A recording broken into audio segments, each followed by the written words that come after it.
Hey, Glidus. Hello, Swift. What time is it? It's Dragon Time. It is It's Dragon Dragon time. That means we're going to talk about House of the Dragon. Hell yeah. Get your pajamas on. It's Dragon Time. Dragon time. Talk about the lizards. Breathing fire in the sky. Hey everyone, just real quick, no need to adjust your pajamas, but you need to know that every Dragon Time comes out early, complete, and uncensored on Nebula. This week's is 5.5 hours long. Link below or go to nebula.tv/glidus. Thanks for watching, hope you enjoy. What did you think of this episode? Oh my god, we're halfway through the season. We are. Oh my god. I won't know what I feel about this episode until we do this podcast. Yeah, I have lots of feelings about this episode. I think that this episode is the most surprising episode of House of the Dragon. Oh, really? I do, because... Not the previous episode, which was a completely different format and tone to the rest of the series? Yeah, last episode was very stylistically different, but this episode went wildly off the books. Right. Like, I think that this episode is more different to the books than any episode of House of the Dragon. They are doing some wild stuff, like Ormond, Rhaena, Sunfire, Alan. They're making some big changes. So I know what George Martin meant when he reportedly said that Hot Day Season 3 is no longer his story. And most of the different stuff I loved. Yeah, I'm really liking a lot of the decisions being made here. The Daemon Rhaena scene? Oh my god, I was clapping. Was awesome. I was giddy like a schoolgirl. Me too. The Ormond and Darren relationship? My god, I love that scene so much where Ormond whips out his sword and attacks a table and Darren knows his tails. Oh, it's just great. What the hell is going on here? Ormond, barely a character in Fire and Blood. Now, I love him. I want to see him do stuff. He's got this fascinating, twisted ideology in this show, like raising Darren to be a self-hating Targaryen. Yeah, what? And having all these ideological views against the Targaryens. The Targaryens are supposed to arrive at self-hatred on their own, Ormond. I love that we're getting Ormond Hightower villain moment stuff. But so many of the scenes in this episode were just really fun. Like the Ulfrynera scene. Oh my god. Was so fun. And characterful. The Jane Damon scene. My god. So everything fun with and Caraxes. Caraxes so much. I'm in love with him. And I mean, there are aspects of the plot that bewilder me. I mean, Helena is pregnant. It seems that way, yes. Where's that going? Where's that coming from? Where's that coming from? Yeah, some things are okay. Where precisely is the Aemond, Alice, Kristen, Aemond, Gwaine, Aemond, Harrenhal thing going? I think that my reaction to this episode is it's a lot of scenes that I love, and it's also a lot of big question marks. I don't know where this whole Tumbleton thing is going. I don't know why Ormond is sensitive to stinky smells and why Aegon is working the latrine pits, and if those two things connect. I don't know, just the emphasis on the stinky and the scatological this episode I thought was puzzling. I think this episode is it's a ridiculous fantasy show. People are saying outrageous things all the time, but this episode's so grounded. We spend several scenes in Kat's brother's house in a market town where an army is occupying. That's just normal shit, right? Yeah. Well, I think they did a really good job with the production design of those scenes as well. Tumbleton feels like a real place. It feels like a real medieval town. All the little props and the textures and the costumes I thought were really well done. I felt the same way about Orwyle's office, even Sheepstealer's lair. It's just it could be a real place. This episode's close to the humans of the story. How much time in House of the Dragon have we spent with people like Kat's brother and his wife and Kat?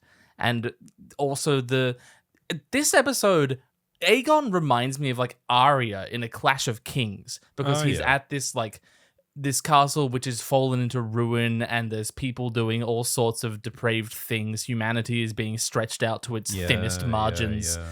People are being monsters to one another, and this poor boy is privy to all of that, and in spite of all of his pride. And then, yeah, this episode's about the relationships between a lot of the characters. Yeah. Right? We tease out Rhaenyra with her relationships with the dragon seeds. Adam's not in this episode, which is interesting. Because he's out searching for Vhagar still. That's why Baela's not here either. But, like, we finally get a scene between Daemon and Rhaena.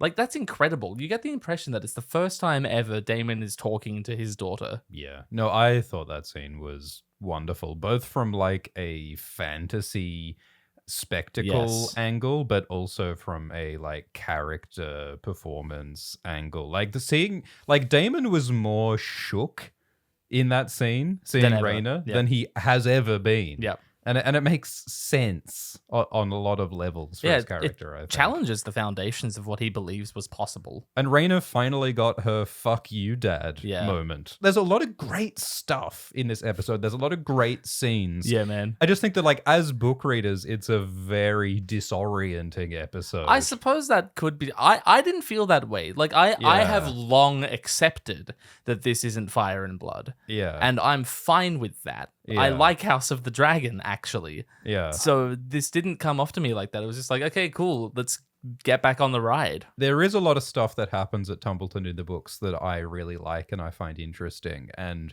it seems to me that they are changing that story. And I'm worried that we're not going to get some of the stuff that I loved in the books in Tumbleton. So like, you know, the book reader in me is a bit worried and a bit disappointed and a bit confused. But like, was this a wonderful... I'm a bit confused. I'm a bit confused. The show watcher in me is just loving what I'm seeing. I love this. Yes. Ormond's a freaky weirdo. Yeah. Yes. Darren's like concerned about where his life is going. Yes. Ulf is funny. Yes. Yeah. Yeah. I would say, I think that Daemon is confronted with the fucking consequences of his actions. Yes. I think that Rhaenyra is still frustrating to me because Rhaenyra, like, we still have this feeling of Rhaenyra is sort of holding herself back. And Rhaenyra is spending a lot of time like in rooms going like, oh, I'm not sure exactly what to do and how to do it.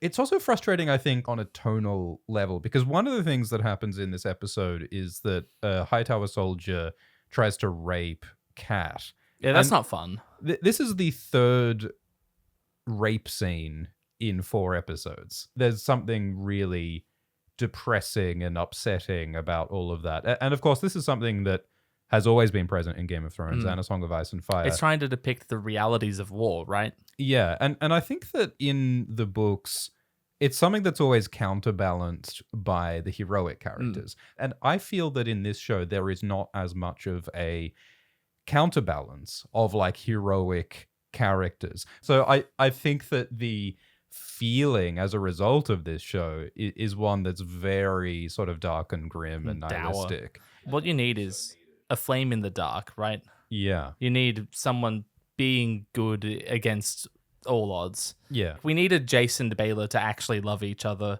We need to see some people actually fucking in love with each other. We need to see some beautiful relationships amongst all of this depressing shit. And I think the show has potential to get there. I'm not entirely sure if it will, though. I think that Jason Baela could have been and should have been a bit of that light and a bit of that hope. A beautiful doomed couple. Yeah. Like if we really got more of a sense that Jason and Baela loved each other and they were going to be a great king and queen and they believed in something, wouldn't that have been wonderful? And wouldn't it have meant more when Jace died? But like, as we are in House of the Dragon, it kind of feels like there's no one to believe in. Like, yes, Rhaenyra is doing her best, but she certainly does not embody that like romantic, heroic impulse. She's much more grounded, restrained, compromising. And that's what's great about her character, of course, is that she is grounded and interesting and real and moral. But like, in this world, I would like to see more of a hero. And of course... Right. Okay, so the model is there in Daemon because he is like a high-minded, I have to like make the world the way I see it, right? He has a romance in him, but the romance is himself, right? Yeah. He's not there to make the world good, he's there to make the world his. And maybe the show can mold him, and maybe it will mold him into someone who is a capital H hero. Damon is one of the best characters in this show consistently, is that Damon believes in something and Damon has emotional reactions to things and he cares, but he also is chaotic. And I think that like some of the other characters in this show are boring because they don't believe in something as clearly. Like And Baylor. even if they do, they're so like downplayed about it and restrained, like Alan, yeah? Yeah, I think Baylor and Alan are unfortunately two of the boring characters in this show because, like, I think that Baylor and Alan, they make sense. Like, they are believable But characters. it doesn't make them interesting. Yeah, because they don't do much or express much or get to have much passion in their relationships. It's a shame because, They- like, so far, every time Alan has emoted, I've been like, oh, cool. I like this. I like that Yeah. guy. I like it when he says things that he believes, yeah. when he acts in ways that make things happen. I was really charmed this episode that Alan got the scene with Rhaenyra. Yes. He got to suggest getting cats into the Red Keep. Adorable. And it makes so much sense. Of course. He's been on ships his whole Yeah, life. They keep yeah. cats on the ship to Yeah. kill the rats. Yeah. There we go. Fantastic. I do think that the Alan Corliss scene this episode was the best Corliss Alan scene we've got in all series. Yeah, because Alan actually like says something and he does something. Yeah. They have two opposing ideas and they clash and then they leave. Yeah, they get to like do stuff in a way that is like consistent with their characters, but which changes the status quo. I love what they've done with Caraxes. From the very beginning, they were giving Caraxes this personality. And I think it's actually paid off in a plot sense this episode. Because of this personality they've imbued Caraxes with, he's like, oh my god, I smell a friend. I have to go talk to this other dragon. And like we see Damon not able to control Caraxes, which is like, Yeah. who expected that? Well, yeah, because Damon fails to control his own heart, and Damon desires intimacy and connection in the same way that Caraxes does. You know? Yeah. And Sheepstealer showed Rhaena's rage. Like, Sheepstealer almost attacked Damon bursting out of the cave this episode because Rhaena is so furious at her father. And I loved Darren and Tessarian's relationship. Oh, I yeah. loved that we saw a chained dragon. Darren is the chained Yes. dragon. The dragons are reflecting the souls and personalities of their riders so well. And as Aemond is a grandma, yeah. so this show is building on the foundation that it laid in 2022 in season 1, and it is coming up with fresh, bewildering twists and innovations to this day. So yeah, look, I'm enjoying this a lot. The book reader in me is disconcerted, but I am loving almost all of what I'm seeing. And then we got a rat being torn apart by the tapestry. What the hell? Leave him no. alone. I love that this episode starts with a bunny rabbit. Bunny. One of the problems with Game of Thrones Season 8 is that every scene was a combination of some of the same 14 people in one of three different rooms. Yeah. And you didn't get a sense that the world existed anymore. Like, the whole show was just these 14 people in these 3 rooms. But this show, we get to see all these different towns and all the people who live in them. And Ulf goes out to the pub, and we get to see little bunny rabbits hopping around. Oh, there's fucking continuity regarding Aemond burning Sharp Point. Oh my god. Alice saying that she's a steward of sorts and the best you're like to get. Does this like confirm our idea that Alice is the spirit of Harrenhal? Confirm is too strong a word. It supports. It has Del the goat bleating before Alice appears. So like it reinforces that Alice seems to literally be the goat, or she transforms into the goat. Del the goat, the steward of Harrenhal. But yeah, I do like what they've done with Alice. I like that she is a supernatural presence, but she also has like a personality that makes sense. I'm enjoying Alice a lot. Oh, definitely. It's Tumbleton time. It's tumble time. The Hightower army, led by Lord Ormond, takes the city of Tumbleton. To lodge all of his soldiers, he sends them into the houses of the people in the town and makes life a bit harder for everyone. It's what armies do.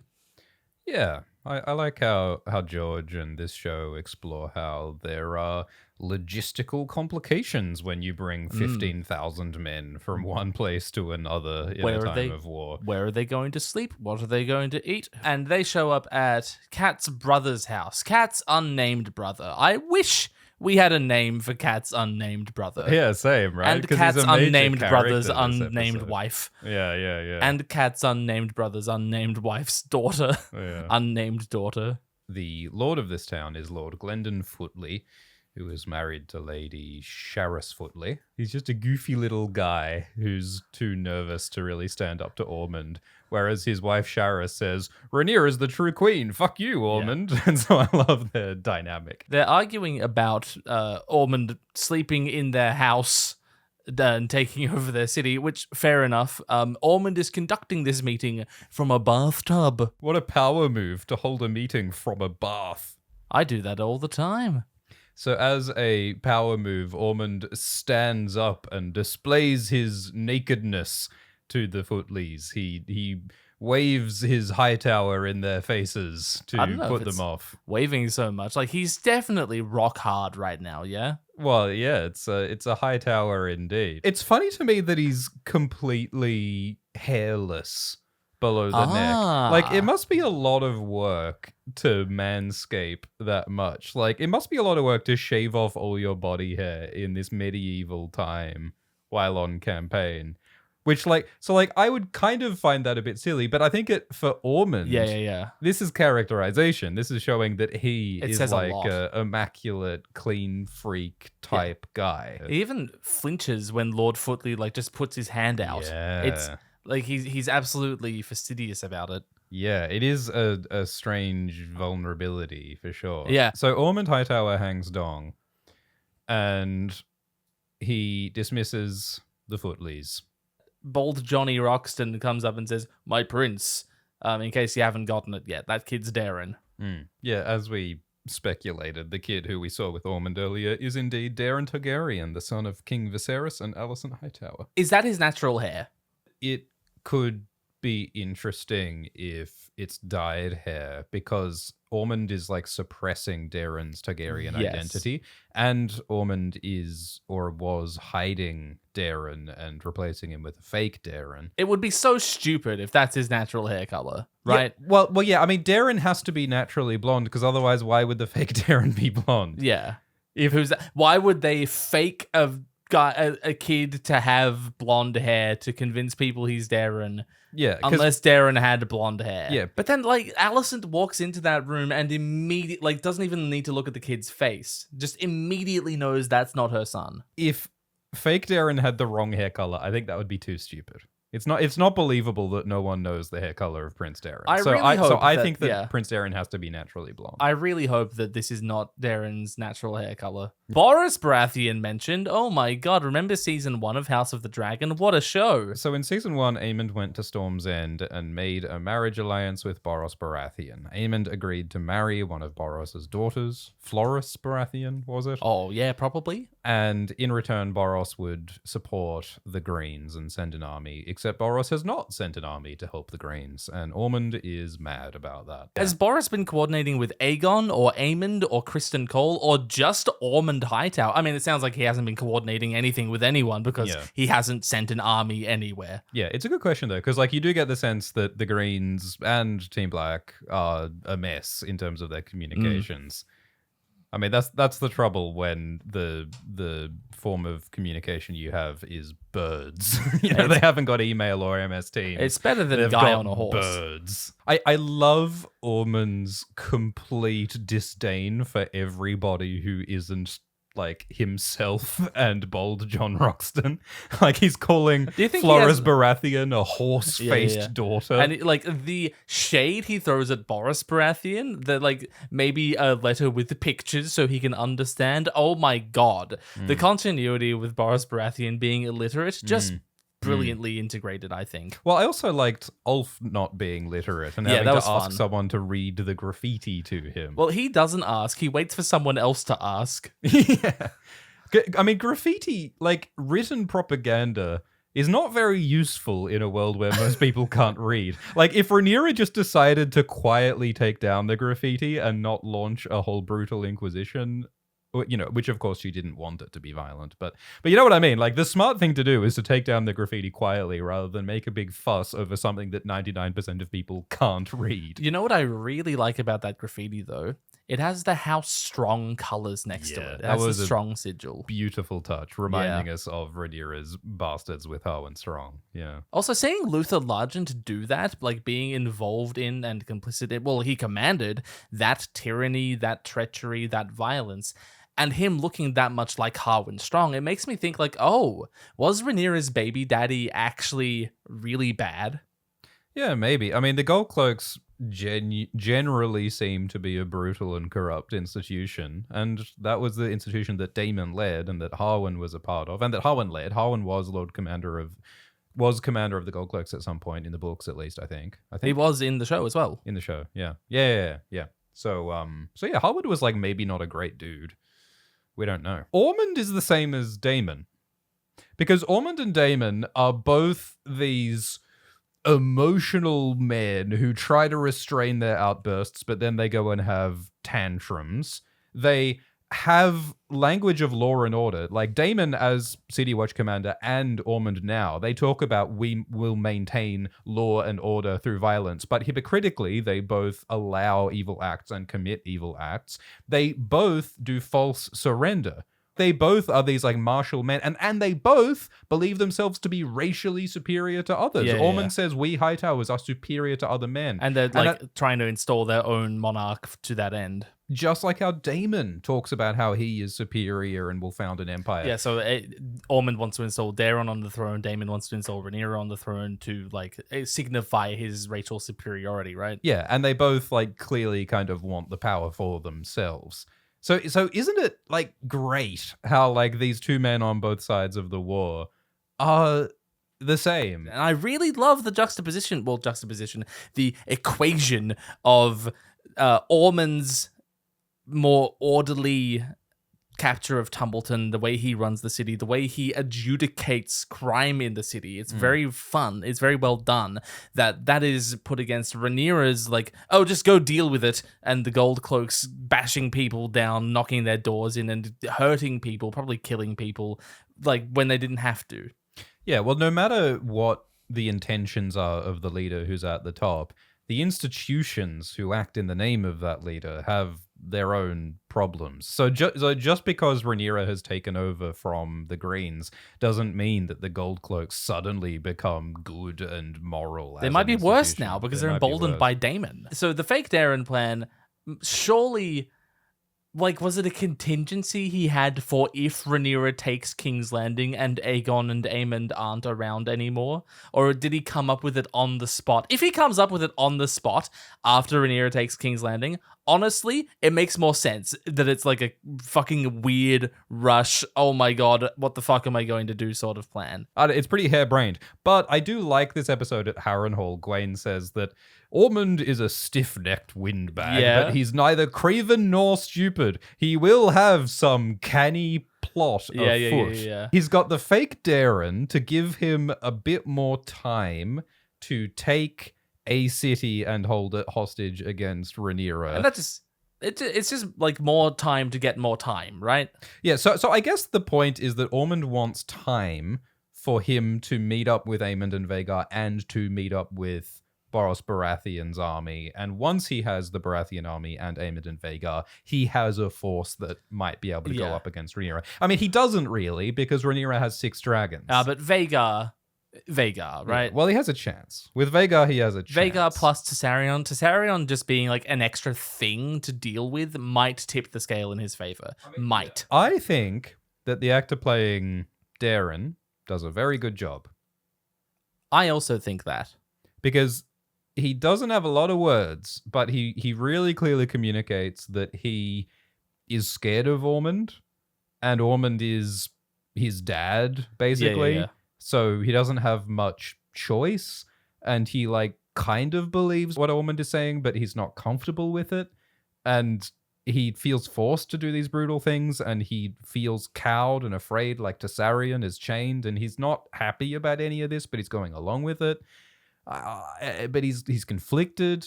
I think that it's a great performance. It makes me excited for where this character's going to go in the rest of the season / show. And I love the irony that Alicent thinks, like she says this episode, oh, it's the best parenting I've ever done. Sending him off. To get my son away from me. And then we see Daeron like being terrified of his father figure, Mm. having to deal with his tantrums, being commanded to kill an innocent man Mm. just to like please him. Like fucking hell. Yeah. Like, no, maybe Allison, the best thing you could have done is like just maybe going to the wall would have been better.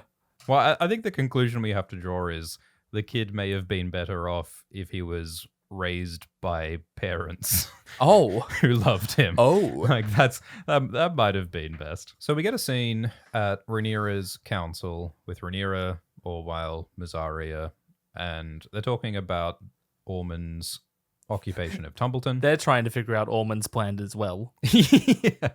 Well, yeah, it's funny. I don't think Rhaenyra or Ormond know exactly what Ormond's plan is. Well, Ormond's plan relies on the coordination of several people who he has not coordinated with. Yes. So it's very in flux. Yes. So it really does feel like scrambling for time is Ormond's plan. Yeah. Keep the prince, scramble for time. Rhaenyra's small council is actually teeny weeny. It's the imperceptibly small council. Yeah, no, it's teeny weeny. I like who's on it though. Mysaria, Orwyle, and Corlys/Allen, they are good people. It's a power team. They are good people with good ideas. Like these are also like shifty people. Mysaria is a shifty person who Not as shifty as me. has worked against Rhaenyra. Sorry. Not as swifty as me. These are capable people, I think. Yes. I think that the loyalty of Mysaria and Orwyle and Corlys is questionable. And Corlys, it appears to be, is misplaced. I don't think he really belongs as Rhaenyra's hand at this point in time. Well, yeah, Corlys is like the master of ships. He's literally the master of ships, right? Yeah, he should be master of ships, if anything. But Rhaenyra does owe him being the hand of the queen, right? We've never really seen Corlys govern. Yes. We've seen Corlys sail. we've seen Corlys sail, and we've seen Corlys like jostle for power for House Velaryon, but we've never seen Corlys like have ideas for the good governance of the realm. And I really like how Alan is like, I don't know how the fuck to be a politician. And Corlys is like, have a go anyway. Like, You'll be good at it, son. I believe in you. Which is really lovely, but also completely stupid of him. yeah. Rhaenyra says, Ormond has Tumbleton. I could attack Tumbleton with dragons. I could do a Daenerys. Ormond. I could do a Daenerys, but that would kill thousands of people. And so Orwyle and Mysaria suggest, instead of attacking Tumbleton with dragons, attack Tumbleton with Daemon's army of Riverlords. And they say that that will be less violent and less bad than dragons. If Rhaenyra just came and like smashed or just burned the Footley castle in Tumbleton, killing Ormond without burning the entire town, like that should be possible. And then shouldn't apologize nicely to the Footleys. I think the unspoken danger with the let's use the Riverman army plan is that Ormond has a dragon. So I think it's a little silly that Rhaenyra's plan is to send a giant army of men to take the city relatively peacefully when armies don't really do things peacefully. But yeah, like suggesting this when Ormond has a dragon in the city is just like, I don't know, man. You need a dragon. You can't have a dragon thing if you don't have a dragon. Well, she sends a dragon. She sends You have both to keep Vermithor watch and until the army Silverwing. shows up. So like, is her plan for Vermithor to just sit and watch while thousands of rivermen fight and die against the Hightower army? Like, Rhaenyra knows Vermithor. Rhaenyra knows Vermithor well enough that is Vermithor just going to sit by and watch as a battle happens when there's a dragon on the other side? I don't think so. And can Rhaenyra trust Hugh and Ulf to keep control of their dragons when they have never been in a battle before? I mean, I guess Rhaenyra is not super aware of the problem of dragons disobeying their riders, maybe? She is currently attributing the death of her firstborn son to a dragon having, like... Oh, no, she thinks that was intentional, doesn't she? Rhaenyra thinks Okay. Sheepstealer was an enemy dragon. And so, like, maybe Rhaenyra has really good control of Syrax, and so she doesn't realize that Ulf and Hugh might not have good control of That's Silverwing true. and Vermithor. A lot of dragons we've seen like wrest control from under their rider, but Syrax and Rhaenyra have always been tight. They've been besties, yeah. Yeah. And, like, you know, Aemond kept it secret that he failed to control Vagar. True. And I bet Daemon will keep it secret that he failed to control Caraxes. But Viserys told her that dragons can't be controlled. Yeah, but she's relying on dragons for her legitimacy. Yeah, I think that like some of the logistics and the strategy here don't necessarily make sense. And part of that is a problem with the world building fundamentally. Like the whole idea of dragons and armies both being relevant in a world where dragons exist is I think a problem with George's world building from the start. Yeah, it's a tough line to walk.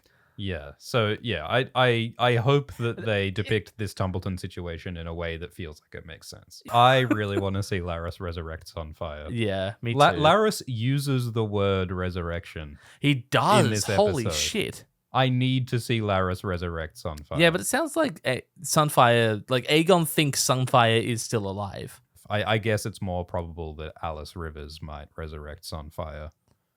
She seems to be quite far away and busy though, tormenting She's Kristen a- Cole. she's Dude, an she looks into owl. Kristen Cole's eyes once and sees a fucking playground inside his head. I'm gonna have so much fun with this guy. Yeah, Alice is like, finally, a challenge. Someone even more neurotic than Daemon and Aemond. Ormond says this episode that the Targaryens use like dark magic spells to bind the dragons. And previously we were told that the dragons were created through profane sorcery. Like they keep bringing up this idea. Yeah, that's 2 episodes in a row. They keep bringing up this idea of magic is used. Dark Spells. magic, spells, sorcery, Spells are used. lust, pride, vanity is part of dragon bond. And since season 2, we've had that opening image on the tapestry of the dragon and the human head and the fire. So and since season 1, Viserys has told us, there's this looming ominous presence between the Targaryens and the dragons. There has to be some fucked up contract between them. Daemon sings about that contract in season 1, episode 10. Viserys showed us the Inogrion. Yeah, so where the Blood Mages created the dragons. So I think they are setting up someone, Aegon or Alice or Laris or someone will do like some black magic ritual to bring Sunfire back to life. I want to see Aegon perform a blood sacrifice to resurrect Sunfire.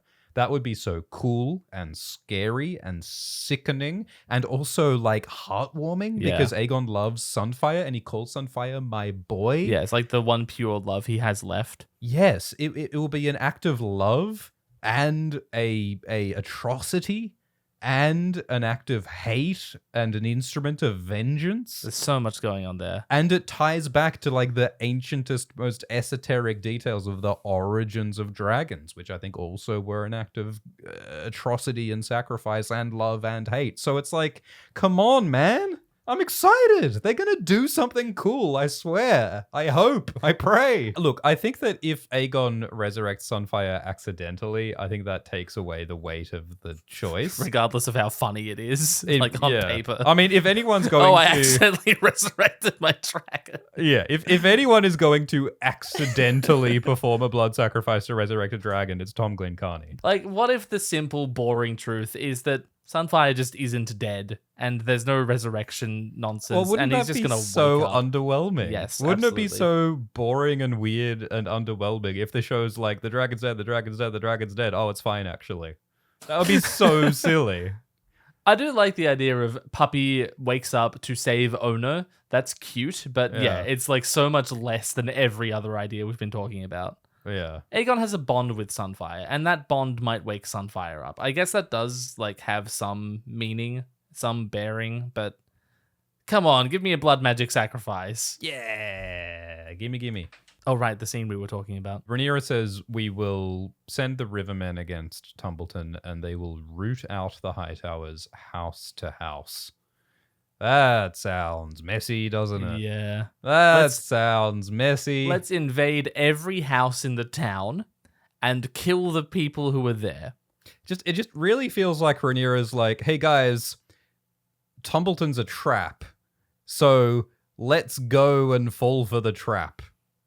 It feels like that's what she's doing. The other option is let Ormond stay there. Blame Ormond for the problem Ormond is creating.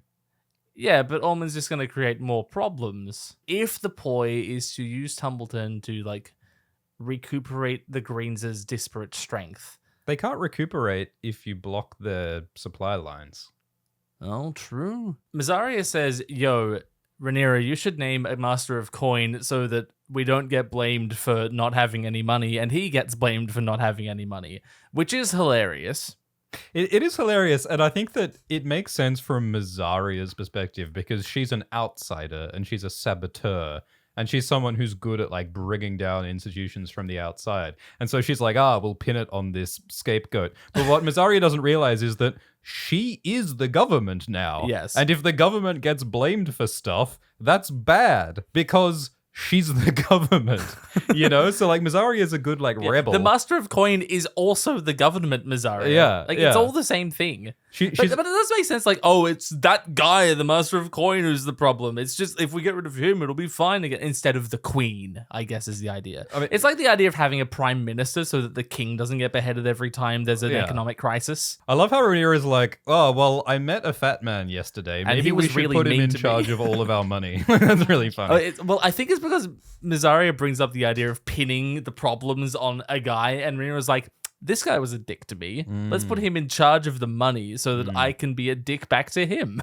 But I do really like that, Rhaenyra doesn't say, let's make Torrhen the Master of Coin. She says, let's investigate Torrhen Manderley. And I really like how, that's what Rhaenyra does a lot this episode, is she investigates. She asks Orwyle to dig up the emails between Ormond and Otto. She asks Alicent about Ormond. She's investigating. She's playing L.A. Noire. Doubt. Yeah, like I love a character who tries to learn stuff before they act. Like Complete Rhaenyra, opposite of Daemon. Yeah, fantastic contrast to Daemon, contrast to Aegon, Jace. contrast to Aemond. Rhaena.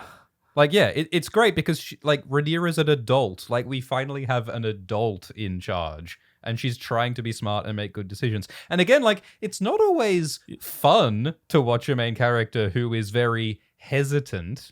But it is cool that she's a leader who's trying to be responsible with power. You know So who I else love that for her. investigated when they were in charge in King's Landing? Ned Stark, Yeah. Tyrion Lannister, Yeah. Otto Hightower. Yeah. I would have liked another mention of Otto this episode.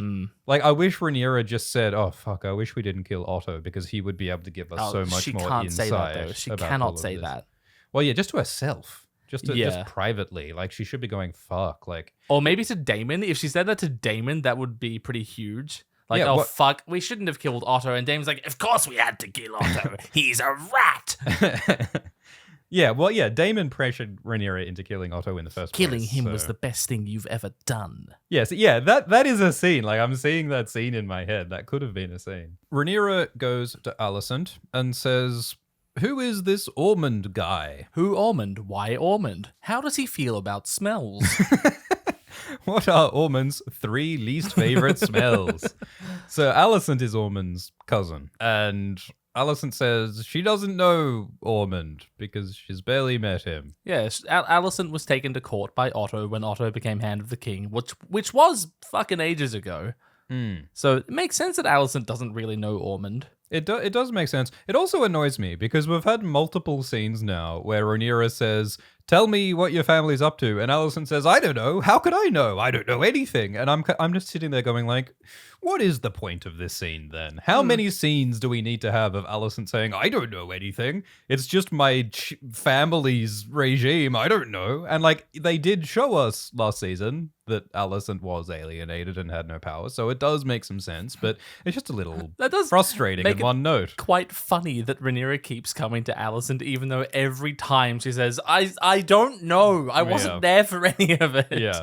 But this time she actually does get something out of Alicent. She learns a little bit about Ormond, including his fatal weakness, his sensitivity to odors. Which is bewildering. Like that. Surely they're setting up that will be Ormond's undoing in some way. So I'm very curious to see how Rhaenyra knowing that is going to impact anything. Oh, me too. So this episode is about spells, right? Aegon has to like shovel piss and shit, and he has to like kiss this guy's stinky, smelly, poopy foot. Yeah. And Ormond is, he's refilling his vape.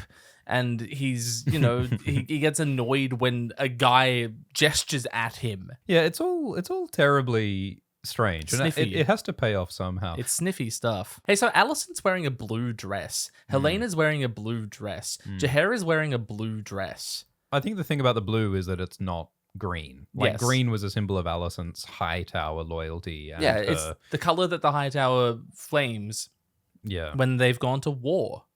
Yeah. Alicent isn't at war anymore. yeah, Also, it's the color of dress that Alicent wore before marrying Viserys. yeah.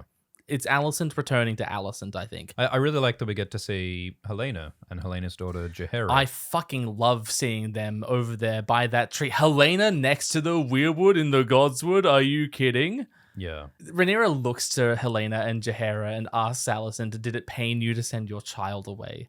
I just love how generational this story is, how they're tugging at that with every fucking opportunity. Rhaenyra looks at Helena and thinks about the bond between mother and child. yeah. She's lost Jace. She's lost Luke. She's sent away Aegon and Viserys. Like Rhaenyra has lost most of her children. I do love, at the end of the scene, towards the end, Rhaenyra looks back to Helena and Jaehaera and says to Alicent, you do know I would have spared him. And the context of this scene indicates that she's talking about Daeron. I would have spared Daeron. If that wasn't fake Daeron and it was real Daeron, I would not have killed him. But also present in that moment is little Jaehaerys, the boy that Daemon had killed as revenge for Luke dying. Yeah, Rhaenyra is sort of saying to Alicent there, I would not have killed your grandson. The boy who looks exactly like that girl over there, I would not have killed him. You have to believe me.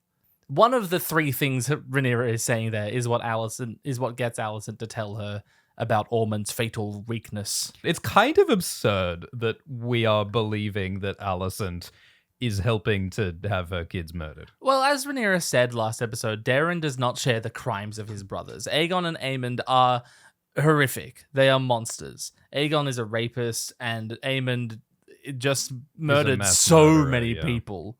So many people. Daeron hasn't done anything. I think that's why Rhaenyra would have spared Daeron, and Alicent is along for the game with Aemond and Aegon dying, because Alicent is more aware than anyone of how monstrous they are. And I do love these lines where Alicent is like, yeah, the best thing I ever did as a parent was to stop being a parent to Daeron. Like, And then we that's- see throughout this episode that might not have necessarily been the case. Yeah.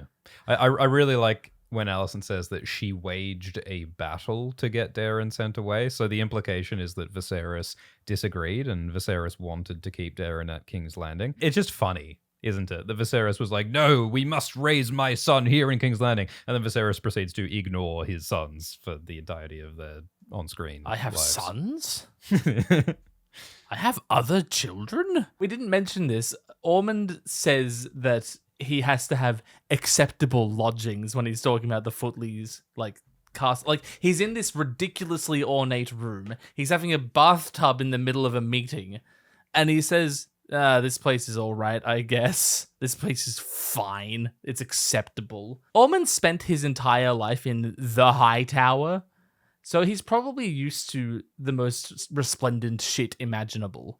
And I like the idea that, Ormond is one of the richest men in the world and comes from the fanciest, richest city on the continent. So, of course he has unreasonably, fancy standards, and he's a real, superior, clean freak weirdo. A thought I've had that's been bubbling in the back of my head this entire time is that I think this might be the episode of House of the Dragon most reminiscent of, early to middle Game of Thrones, just by how many plots there are, how many locations there are, how many characters there are, how many scenes of people talking about things going on there are.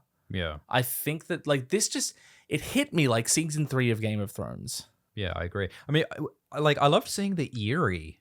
Yeah, this man. episode. We saw the Eyrie, we saw Caraxes Harrenhal. on the bridge of the Eyrie. Oh That my was god. such a cool shot. Yeah, I love that this show is so much more of a fantasy show than Game of Thrones ever was. There was And a it's- dragon on a bridge to a ridiculous castle on top of a mountain. And it's also a far better drama than most of Game of Thrones Yeah. was. It's a really good show.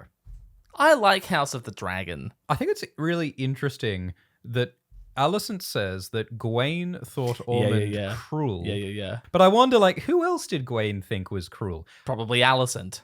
Probably Otto. Probably Otto. Wow, interesting. Yeah, I think that implies so So much. much. It implies that, Alicent was very much under Otto's control. and Gwaine wasn't. And maybe Gwaine rebelled, or Gwaine didn't fit, or Gwaine didn't meet Otto's expectations. And Gwaine saw the cruelty in Otto, or the harshness in Whereas Otto. Alicent played along the role she was assigned and thus didn't see the full scope of Otto's cruelty. Yeah. Wow. Fuck. I think, though, we also have seen that Gwaine does indeed complain a bit. He does. He does. But also, he's very right to. I mean, when we first met him in season 2, he was a fancy lad. He was a pretty up himself knight who just, like, thought he was above it all and didn't listen to Kristen, and he was just complaining for, like, his own sake. Oh, I'm better than you. I'm better than this. And then he was, like, he went through hell. He went through the apocalypse at Rook's Rest, and now he actually seems to care about stuff. And the things he's complaining about are extraordinarily legitimate. Yeah, I like the arc that Gwaine is on, and I like how much is implied about his relationship with his family with so little time on screen with them. God, going into this show, I was like, okay, cool. The Targaryens are fucked up. All of them are messed up in proprietary ways. This show is going to be great fun. And every high tower we've met has blown the Targaryens out of the water. Yeah. Like, they are so fucked up. Yeah. It's great. Poor Gwaine. Gwaine is the Darren, I think. The boy who just didn't deserve any of this. Well, that's why in this episode, Darren says to Ormond, Yeah. "Oh, Gwaine is Uncle coming." Gwaine, he's good. I like him. That was wonderful, because that reinforces that whole idea that, like, Darren, like Gwaine, is kind of one of the more sort of sensitive ones who's less brutal and harsh. And Yeah. so, of course, he loves Gwaine. At the same time, Ormond's like, oh, don't worry. Aemon's gonna come someday, Darren. Don't worry. And Darren's like, okay. Aemond, awesome, great. But Gwaine, Uncle Gwaine, Darren, Aemond, I don't want Aemond to come. Are you fucking kidding? I think they're doing a good job of, like, connecting these characters into the family, despite never having scenes where Darren or Ormond are in the room with Alicent or Gwaine. It's well done. Valarian time. So Corlys is Hand of the Queen, and he decides that he's pissed off that Rhaenyra refuses to legitimize Alan.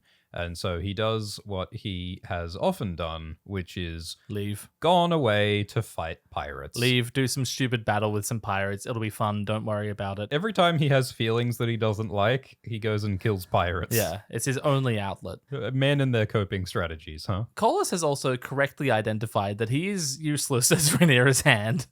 Like, oh, I was sort of completely fucking doing nothing in that meeting. What am I doing here? Yeah, I feel like Corlys could perhaps try harder to be useful. Yeah. I showed up to one meeting. I didn't have anything interesting to say. I'm not fit for the job, man. Corlys tells his son Alan that you can go and be on the council in my place. It is like a spur of the moment. You can do it. Why don't you do it? Yeah, was he not going to tell Alan this before? No, he literally just thought of this. This is like borderline treason. Like, Corlys is abandoning his post. He is abandoning his queen. He's disobeying his queen by doing this without her leave. Like, this is low-key treason. He's extremely pissed at her. I mean, he just yelled that her heir is a bastard yesterday. If we're questioning whether what Corlys is doing is treason or not, I think we need look no further than that. Yeah.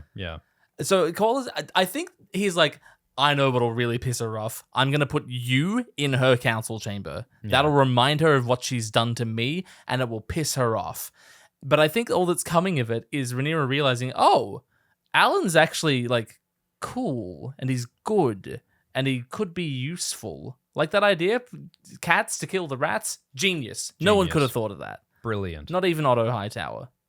I like how Corlys says, Alan, this is a chance for you to better yourself. Because something that Corlys talked about in season 1, episode 2 was, I built High Tide myself by the strength of my own back. Corlys is one of those self-made billionaires. Bootstraps. He's one of those guys who's like, I did it all myself and you can too. Which of course is like, of course Corlys didn't do it all himself. Like, you know, a lot of people died on his ships to achieve his voyages. Let's not forget that the wealth he used to build High Tide and the treasures he decorated his halls with were plundered. From things other people built elsewhere across the world. And he didn't start... He's a pirate, right? He's a raider. He's a thief. Like, he didn't start with nothing. nothing. He started as the Lord of Driftmark. He started as like, they might not have been one of the richest before he was Lord, but they were up there. a powerful noble house of Valyrian stock. The Valarians had been on the small council since the conquest. Yeah, that's true. Yeah.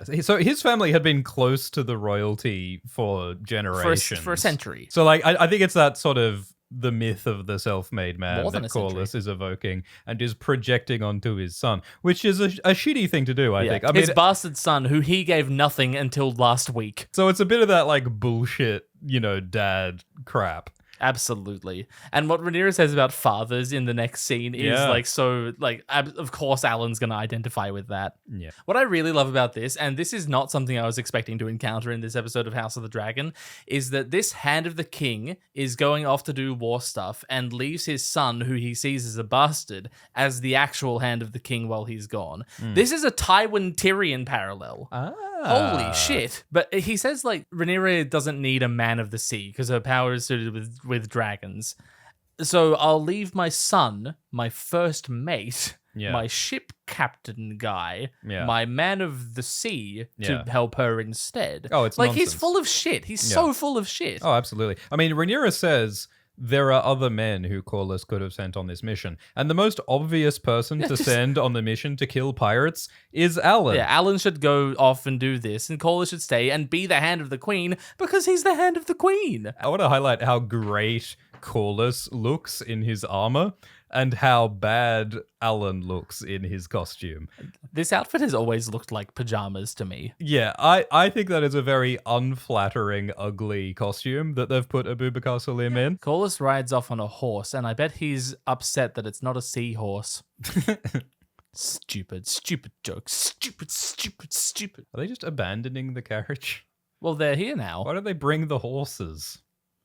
I mean, they could sell the horses, right? Yeah. Like, they're going to Rook's Rest, and the Rook's Rest people are like, oh, you better give me 1 penny or I might kill you. If they brought the horses, those horses are worth more than so much all more. of their money. Probably. We don't know how much Larys has in there. Well, he's got none after he's been shaken down. The movement of money and Larys's choices and just actually even the geography of what goes on in these scenes is a bit of a catastrophe to me. The thing that shits me is that not that long ago, Larys was a spy master who controlled the loyalty of most of the staff in the Red Keep.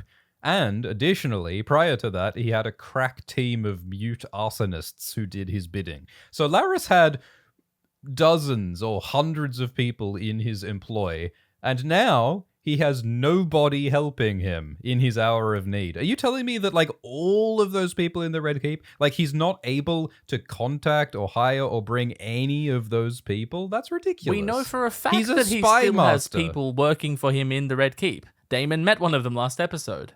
Torgold the Torturer, I've just called him. All right, Torgold it is. Larys should have sent a message to Torgold and said, hey, help me Torgy. hike through the woods Old with mate the king. Torgy. Like, I mean, I guess there's an argument that he needs secrecy, but Larys is so vulnerable. Larys and Aegon are so vulnerable right now. Yeah, I agree. It's ridiculous that he doesn't have more resources. So Larys's strategy through all of this is to be like, oh, I'm so sorry. Oh, we're men of the faith. Be nice to us. Oh, we'll be nice to you. I'm so sorry. Oh, don't mind me. When, like, Larys should be playing people off each other, no? Shouldn't he be, like, exploiting social circumstances for his own benefit? That's what he does. Oh my god. Larys said that those ravens were going to White Harbor, right? Yeah. Torrhen Manderley is from White Harbor. So if Torrhen, like, tries to send a letter to his dad, Lord Manderley at White Harbor, and doesn't get letters back, it's because Larys stopped these ravens from making it back to White Harbor. That's a fantastic Holy point. shit. Yeah, I like that a lot.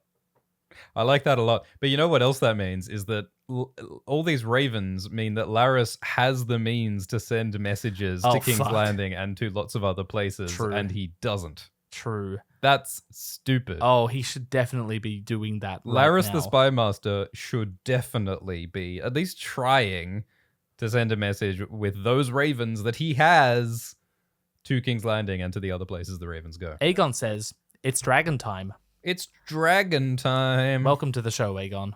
The dead dragon looks cool. Aegon insisting that Sunfire isn't dead. Sunfire is Aegon, right, in a metaphorical sense. So he's insisting that he isn't dead. Laris tells Aegon that Rhaenyra has declared him dead, and he's saying there's no fucking way. I'm not dead. Sunfire isn't dead. How dare you? Yeah. No, you're right. Yeah, Sunfire appears dead but isn't, in the same way that Aegon is said to be dead but isn't. I love that this random guy in the woods he's figured out like a monetary system. If he could write, he probably would have a chart up, like a lemonade stall. Yeah. 1 cent touch, half groat sit. Yeah. Gotta love an aspiring entrepreneur. Support small Dude, business, okay? This business is going to scale so crazy if another dragon happens to drop dead right there. Invest now. Yeah, I love how these guys are shaking down Laris and Aegon for money. But when this dude starts seeing Aegon like praying over the dead dragon passionately in a foreign language, he can't help but go, huh. This is a little odd. What's going on? I'm curious, you know? Yeah, I'm not going to kill you for a few moments just so I can figure out what's going on here. Lara says we mustn't tarry any longer, which I just love the words in this show. I mean, we had the word rondel earlier. Rondel. There's our word of the day, rondel. Apparently, a rondel is a part of armor that's like a circular flat piece of armor that goes over like a joint or a vulnerable position. Yeah. We've added rondel and tarry to our Scrabble dictionary. I'm just so excited to see where this goes. Yeah. In the Alan Corliss scene, I really like that Alan says that violence doesn't fix anger. Because Alan said last season how angry he was at Corliss for not raising him. And so it's so multi-layered.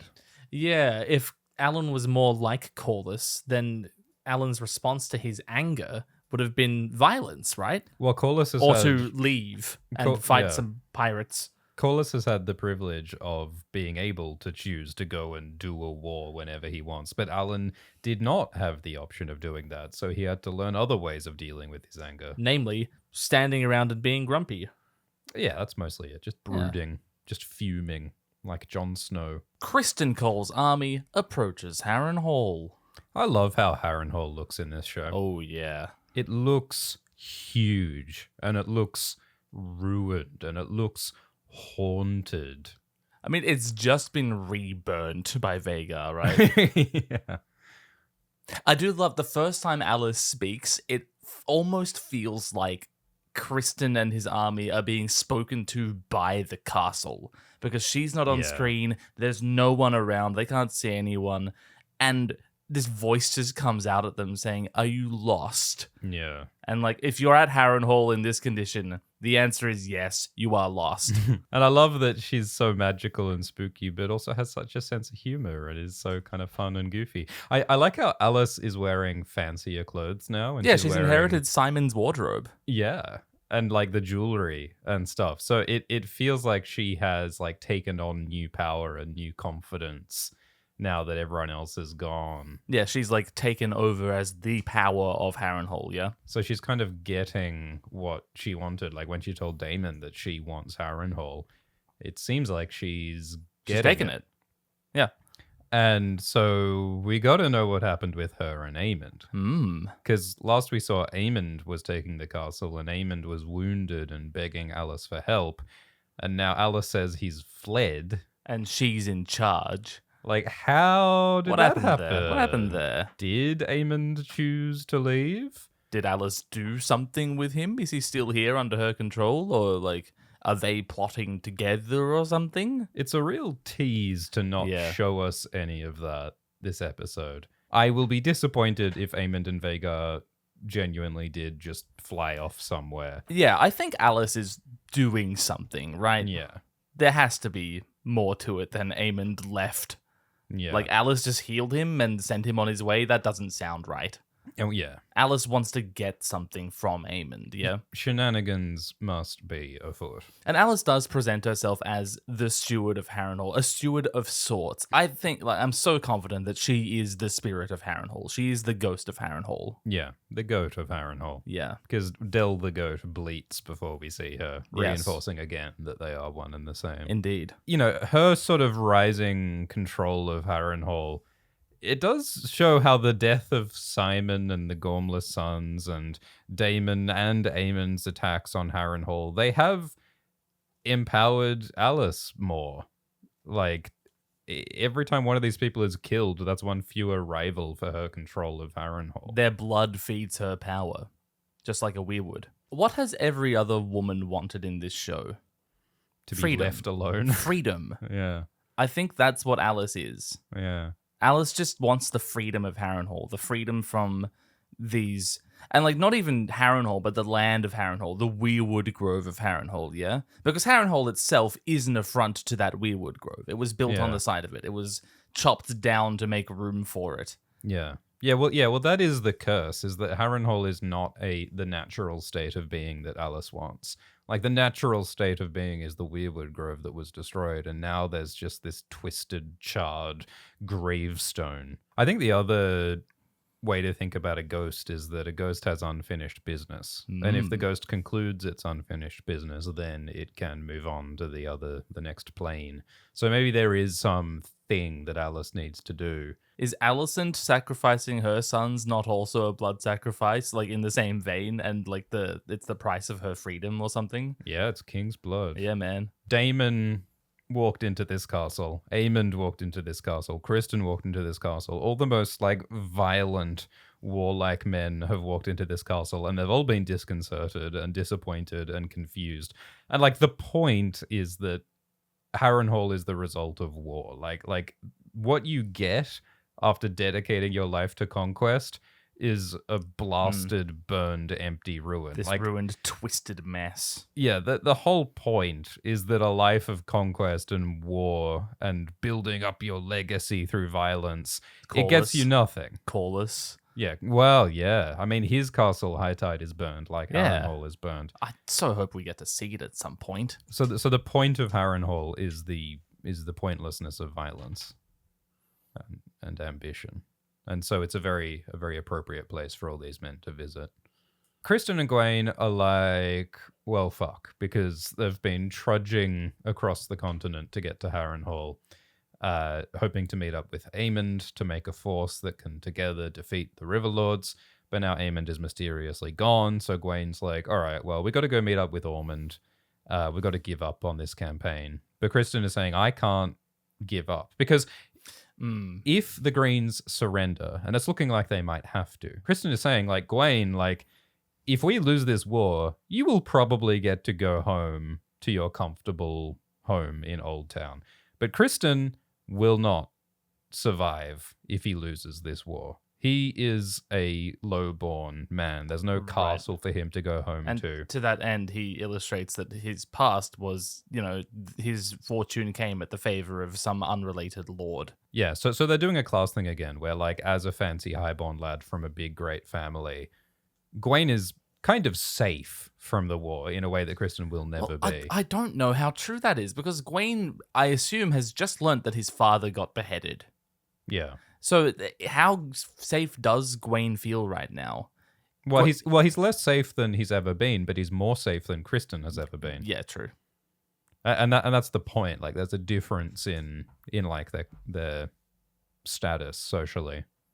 Yeah, I guess from Kristen's point of view, there's no way this ends without him dying. Ironically and unfortunately, that means that he has every incentive to fight a losing war to the bitter end. Yep. He has every incentive to create as much carnage as possible, because he knows that he'll be executed if he loses, so he might as well just do as much damage as possible on the way down. And I really like how he frames this as honor. Yeah, this is what's an honorable thing. In this scene, Gawain specifies that their queens are in chains, Alicent and Helena, and I sort of would have liked if he assumed they were dead. But yeah, I like how, Kristen has this incredibly like bleak, nihilistic interpretation of honor, where he feels that his obligation by his knightly honor is to murder as many people as possible before he dies. Whereas, like, it's what honor demands. It's what honor demands. He says Man it will to not man. be clean, but it will be pure. pure. Which is like such a fascinating, fucked up way to look at it. He's saying, like, yes, like, we will do evil and cruelty and treachery, but it is pure in the sense that we are 100% committed to our goal at all costs. I think tied into we're going to do pure evil pretty much. Yeah. But tied into the purity is that it will be man to man with no dragons. And I think that's really important to Kristen and Gwaine, who both like died at Rook's Rest and in a dragon battle. And it would be nice to do some conventional warfare, Kristen thinks. Yeah. Like, Vhagar being gone is sort of a good thing for Kristen in terms of not having to deal with that again. Yeah. No, look, I enjoy Kristen's character. Like Kristen is just the model of this is how knighthood goes wrong. This is how the masculine values of knighthood go wrong. And if taken to its logical extent of you are a sword, you are uncompromising, you are obedient. Yeah, this is what you get. This is the monster that lies underneath that shadow. Yeah. And he's also the result of like, having undergone some sincerely challenging, fraught, difficult relationships with both Rhaenyra and Alicent. And what he takes from that is like the worst possible lesson, which is like, fuck them all. Yeah. I am nothing, they are nothing, let's all die. We're all going to die. I might as well do as much as I can. Yeah. Yeah, he is like the exact nihilism that George is trying to write against, and that's why he's in the story. And I just love how they're using Gwaine to play off him. It's really, like, Kristen reveals this backstory that he lost, like, his family lost favor of the Dondarrions, and as a result, Kristen's father, quote, died of sorrow. So, like, I think that's Kristen going, like, that's what happens if you have feelings. Yeah. If you have feelings, You if you die. have, like, emotional vulnerabilities, you just die. Yeah, I'd rather die by the sword. Yeah, so Kristen's like, I'm just going to be like a murder robot because that is how you stay strong and you don't crumble. I love that this is precisely what Daemon is. Like, if I turn my feelings on, if I pay attention to how I feel, I will die immediately. Yeah. And that, I mean, as you were saying earlier, Ormond is Daemon. So what's going on with Ormond in relation to his own feelings, right? All we get in terms of Ormond's feelings is that guy smells and I don't like it, and I believe my people are racially superior. Yeah. Yeah, well, and that tantrum that Ormond had when he's just my like God. attacking the table with his sword.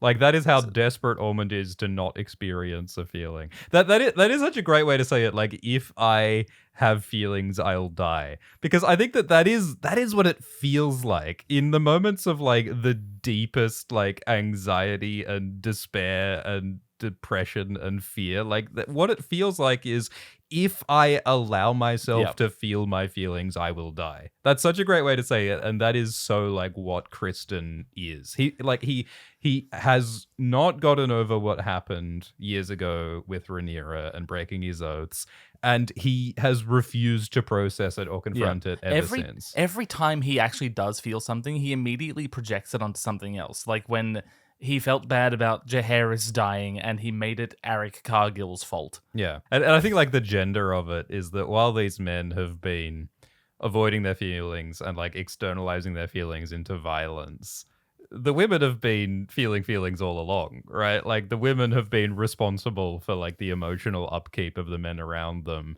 the whole time. Like all of Baela's pep talks to Corlys And Jace and even Rhaenyra. and Rhaenyra.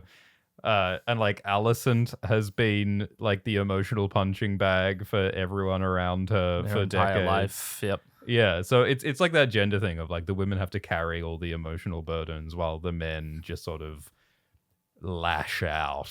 That is true. And I think it's really fun how Rhaenyra is both. Yeah. Also, as you said, like Kristen is what you get when you take this idea of masculinity to its logical extreme. I think sort of the same thing can be said of Alicent in terms of feminine expectations. Yeah. Because like Sansa, like what do you get when you take the idea of the ideal feudal lady and just strip that down to its barest form, purify it, take it to the extreme? You get an object. You get a sexual object. Yeah. And I think that is what Alicent has been. Daemon is the story that Kristen, like he's currently doing what Kristen needs to do, like break down, rebuild. And Aemond might be doing that too with Alice Rivers. We'll see where she takes these guys. Yeah. I fucking love this show. Yeah. Oh, me too. I was just thinking about Gwaine. Yummy, yummy Gwaine. Every minute I spend not thinking about Gwen Hightower was a wasted minute. It's just so fun how this show takes characters who are otherwise not really characters in the book and makes them characters. Yeah, Gwen's a good example of that. I mean, in the books, Gwen is dead at this point. And he didn't really do much when he was alive. Yeah. But in the show, my God, look at him. Yeah. He's an entire guy. He is a whole entire He's a guy. whole ass guy. Who would have thought? Remember in season 1 when Daemon jousted against Gwen Hightower? Holy shit. Yeah. Gwen has beef with Daemon. Yeah. Like specifically, personally. I would think it would be so much fun if they remind us of that or call back to and that. you know what? Kristen beat Daemon at that tournament. Yeah. That's so fun. They really should mention that. Like, Kristen Yeah. should say to Gwen, hey, remember that time when Daemon handed your ass to you and then I beat Daemon for you?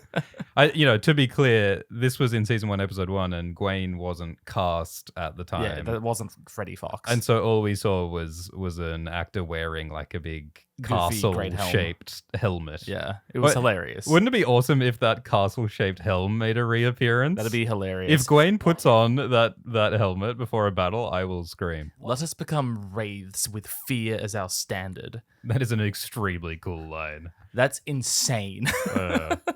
With fear as our standard, we will march into battle with fear as our banners. Oh my God. And it's all the more appropriate because Kristen is a Kingsguard. He's a white knight. He wears white. And Yes. the Kingsguard are often described as looking ghostly Yeah, in their he's a white. white wraith. Oh my Yeah. God. Just like the White Walkers, yeah? Just like the others. I think that like Kristen is a dead man walking in the sense that his absolutely. soul died a long time ago. His like family loyalties were stripped away by his oath long ago. His like loves, his humanity was stripped away. And so now he's a ghost. He's a dead man walking. And He's a just zombie. He's a wraith. By political circumstance, he is doomed to die one way or the other. Yeah. He's a dead man walking. Yeah. He's a ghost of Harrenhal. So Rhaenyra goes down to some storage closet. She's in the basement where all the random crap is kept. The Lego basement. Yeah. I mean, it's not just Lego basement. You can see some cages back there. Are those bird cages, like raven cages, or are they Helena's old bug cages that we saw in season 2? Helena's terrarium. Yeah. So it feels like the prop team put everything they weren't using in season 3 down here, which is really fun. This could be like the literal prop storage basement at the set. Anyway, Alan comes in. So Alan tells Rhaenyra that Corlys has left, which again, like, it's wild that Alan has to deliver this news. Yeah. Corlys was not man enough to tell Queen Rhaenyra himself that, hey, I'm leaving you and disobeying you. I think Rhaenyra can absolutely sympathize with Alan here because, oh, your dad is shouldering you with bullshit that you shouldn't have to deal with. That's crazy. Yeah, true. I think it's funny how Alan says that a fight might be what Corlys needs when Alan just told Corlys that violence doesn't solve your anger. And like Alan was telling Corlys that a fight is not what you need, but now Alan is saying maybe it is what he needs. Maybe Alan is just trying to explain his father's, like, don't begrudge him for feeling this way. Well, Maybe. It's like a conciliatory vibe. I think that Alan's like a child of divorce where he's like trying to make everyone okay because Adam was always the person who was like, we should demand more. And Alan was always like, nah, let's just be content with what we've got. And here Corlys is saying, you should strive for more, my son. Yeah. So I think that's just Alan's personality. Like he just tends to try and Hey, can we all just keep this diffuse down? and conciliate. Yeah. And it's only occasionally that he has an outburst where he allows himself to actually be angry about the state of things. At Corlys specifically. Yeah. And it is interesting that Rhaenyra responds to Alan saying that a fight is what Corlys needs with like, I hadn't really thought about it like that. Like, Corlys is angry, and maybe it is for the best that he's not around. He also was not a useful hand. Yeah. So maybe this is for the best. And then Alan, like, does appear to be a more useful person than Corlys. He suggests that cats catch rats. Corlys never figured that out. Fathers have a maddening capacity to at once inspire and incense. Alan does not know how to reply to that. My brain doesn't go fast enough to respond to that one, Your Grace. Yeah, well, yeah, because that's a lot, isn't it? Because Rhaenyra's father was around and Alan's father wasn't. Yeah, and still, this is true for Alan.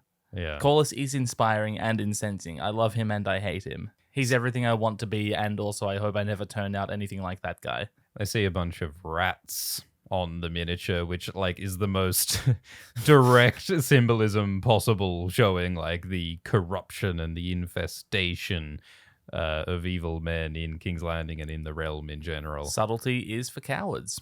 The show is a comedy. Alan says maybe we should use cats to catch the rats, and Rhaenyra looks at him like he's the biggest brain genius in the history of mankind. Like, oh, how didn't I think of that? It so reminds me of season 2 Harrenhal. Yeah. It's just so bleak. Well, yeah, you're so right. I mean, they have made a ruin of Rook's Rest like Harrenhal. Yeah, like a dragon-based ruin. Yeah, like when Dragon War happens, This is what happens to castles. a castle becomes a haunted house. And this is what happens to the people around that castle. Like an entire community builds up, and it's not a good community around exploiting the results of Dragon War. I love how Laris talks to this like elderly extra. Oh, are you? Oh no, you're just an extra. Okay. Are you the guy? Are you the character of this scene? Nope. Okay.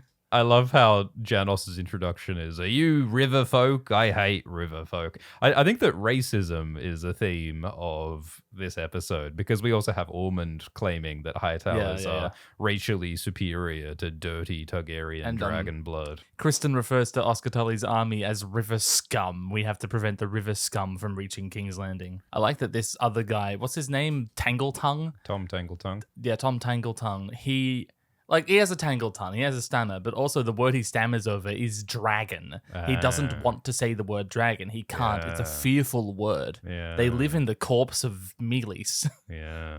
So just like how Kristen's honor, Gwen's honor, everyone's virtues, all the things that people hold dear to them are being challenged. Aegon's pride is being challenged. He's being forced to scoop shit and piss out of latrines. Hey, can we appreciate this spoon for a hot Yeah, minute? where'd you get that? That must have been looted from like the kitchens of Rook's Rest, right? That's probably like Rhaenys's Valyrian steel spoon. Wow, and this guy has no idea. What a ridiculous spoon. I want to know where that came from. Someone was really like cooking when they decided to put that spoon on set. Well, this is the last shot of this scene, yeah? And the camera sort of lingers on this guy and his spoon. So maybe it's going to be plot relevant. Maybe this is the spoon that gets Aegon and Larys out of this situation. I think that Aegon will stab Janos in the eye with this spoon. So my question is like, yeah, what's the point of all this? Like, as you say, we are like breaking down Aegon's pride and seeing if he's capable of learning anything. And I think where they're going is that this is going to reunite Aegon with Sunfire, because why else are they spending so much time saying Sunfire's dead, Sunfire's not dead, Sunfire's dead, Sunfire's not dead? And like, that's gotta Aegon's go somewhere. He's putting himself in danger. He's going to get into trouble, and Sunfire's going to bail him out of it somehow. Is Larys going to die first and his soul goes into Sunfire? I fucking hope so. Larys walks Sunfire. Please give that to me. Hell yeah. We're in Timbletown. We're in Timbly Town. We're in Tumbleton, and Kat is with her family, and Hightower soldiers are staying there. And it's all tense, and the soldiers mention how they like had a good time partying in Honeyholt, so it seems as though they have taken advantage of all these different cities that they've conquered on the way to King's Landing. Presumably they did the same things there that they are about to do here. So Garrick assaults Kat and tries to rape Kat, and Kat's family fights back against Garrick, and he breaks. Kat's unnamed brother's unnamed wife. Yes. Like, as this is happening, the young daughter is Kat's sent out unnamed of the brother's, house. Kat's unnamed niece. There we go. Kat's unnamed niece is sent out of the So house. it's really important to me that we call them by their proper names. Yeah, okay. I do like that we get to see a bit of domestic life. Like, Kat's unnamed sister-in-law and Kat's unnamed niece are making bread together. Yeah. When this happens, it's just like a normal day in like, okay, we're gonna see how this works living with these Hightower soldiers, and Kat's being raped. I mean, it does suck that we're seeing our third rape this season, or a third attempted rape at least. Yeah. But at least we are seeing what the impact of this war is in reality for genuine normal people on the ground floor. So then Kat's family come and demand justice of the Hightowers. Garrick lies, though, and says that Kat attacked her for no reason, or Kat's sister-in-law attacked him for no reason. Maybe these people are loyal to Rhaenyra. Maybe this Smith and his Weaver wife are loyal to the enemy Dragon Queen, and therefore it's okay that I broke their arms.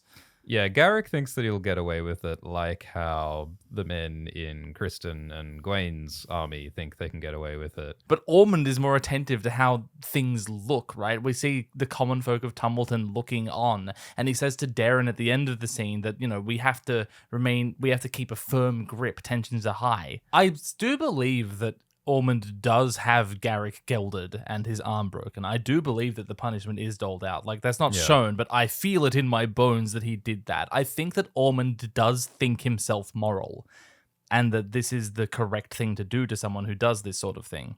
Yeah, I suppose. Yeah, Ormond does not want people raping people, but he also does not accept anyone hitting a Hightower or attacking Garrick, and so that's why he has Kat's brother killed.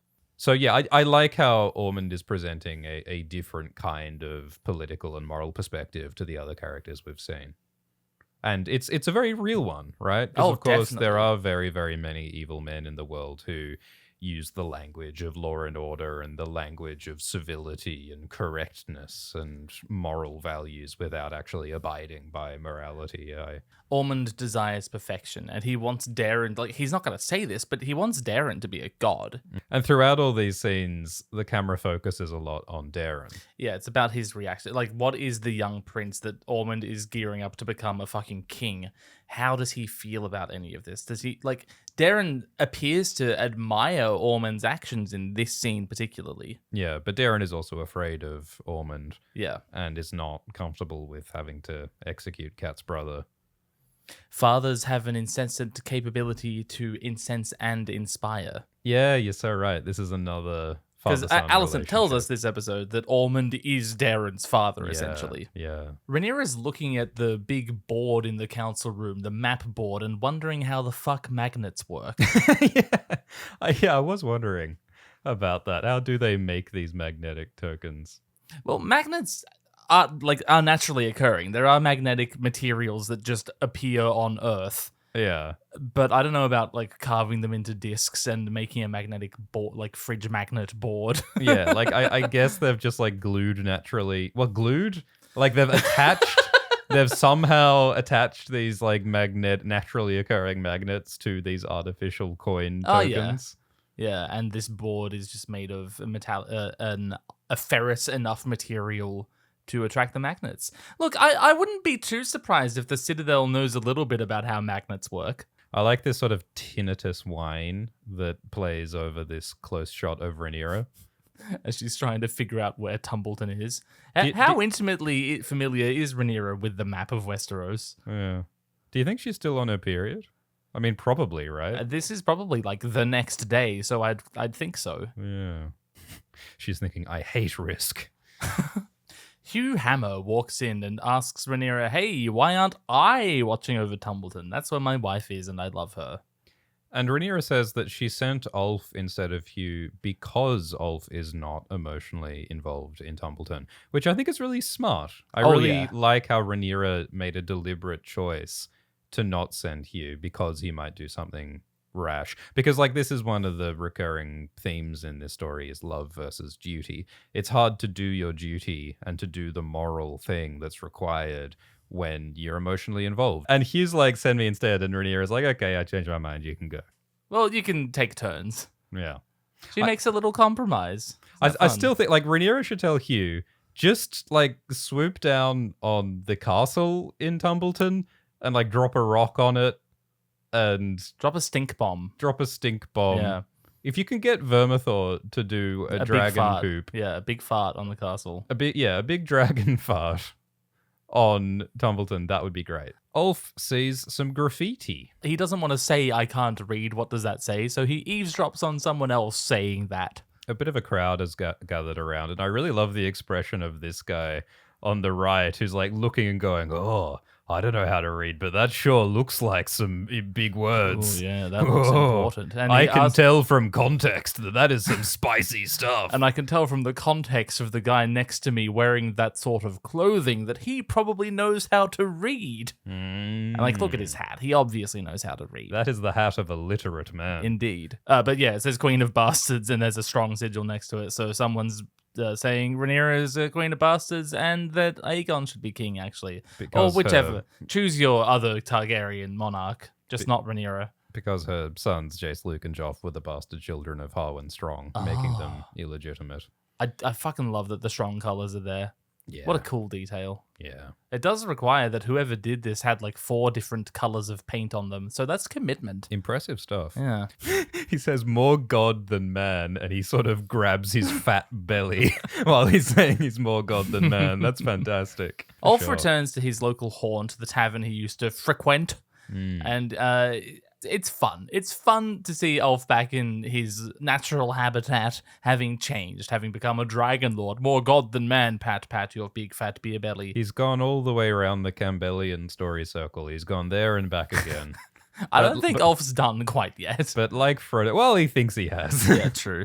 He burned a few pirates. But like Frodo, he's changed upon returning to home. Yeah, and he learns that he can't hang out in the Shire smoking Yeah. pipeweed because Rhaenyra demands he stop drinking. He's too important to be randomly stabbed in a tavern. But also, like, he then goes to Rhaenyra and says, oh, can you get me, like, tax breaks for my mate Clay and, wipe away some crimes for Clay and, help Mooja get to Lys? And it's like, is, Ulf wanting to do some favors for his friends, or are his friends using him and taking advantage of him? Well, obviously they're taking advantage of him here by extorting him for free drinks, which is hilarious because that's precisely what Ulf did before becoming a Dragon Rider. Yeah, that's true. Ulf used to be scabbing off everyone else, and now they're scabbing off him. So I suppose there's a kind of justice there. Yeah. I would love it if there was a sense of Ulf having changed, like, inside, because he's now bonded with Silverwing. Yeah. Like, this isn't the same guy anymore, right? Yeah, well, like with other dragon riders, we've gotten a sense that dragons like awaken power lust and awaken a desire for freedom and awaken a desire for conquest. But Ulf's like desires don't appear to have changed much. Like he's kind of just wanted to get some material needs met before and after the dragon. I don't know. When we met Ulf, he was content. Like his life sort of sucked, but he was happy drinking with his mates. Yeah, I guess that's true. And now he's talking about, I should get a castle. I should get my own castle. Yeah, you're right. And then, well, maybe I should be Lord of Old Town. Maybe Daemon was right. Yeah, no, You know, you're stuff right. like that. Because in last season, he refused the call. He was like, "No, I don't want to go claim a dragon." But his friends bullied him. My God, into he it. really is doing the Campbellian. He hero's is doing. journey. He's like speed running the Campbellian hero's journey, which is hilarious because he's so not heroic. Yeah. It's wonderful. He's like a parody of a hero. Rhaenyra wants to learn more about her new enemy, Ormond. So she asks Allweil to dig up all the letters and correspondence between Otto Hightower and Ormond Hightower and finds nothing. Apparently, Ormond just did his own thing. Yeah, Otto wrote to Ormond all the time and was just left unread. That's a classic uncle-nephew relationship right there, isn't it? Yeah. Oh, yeah.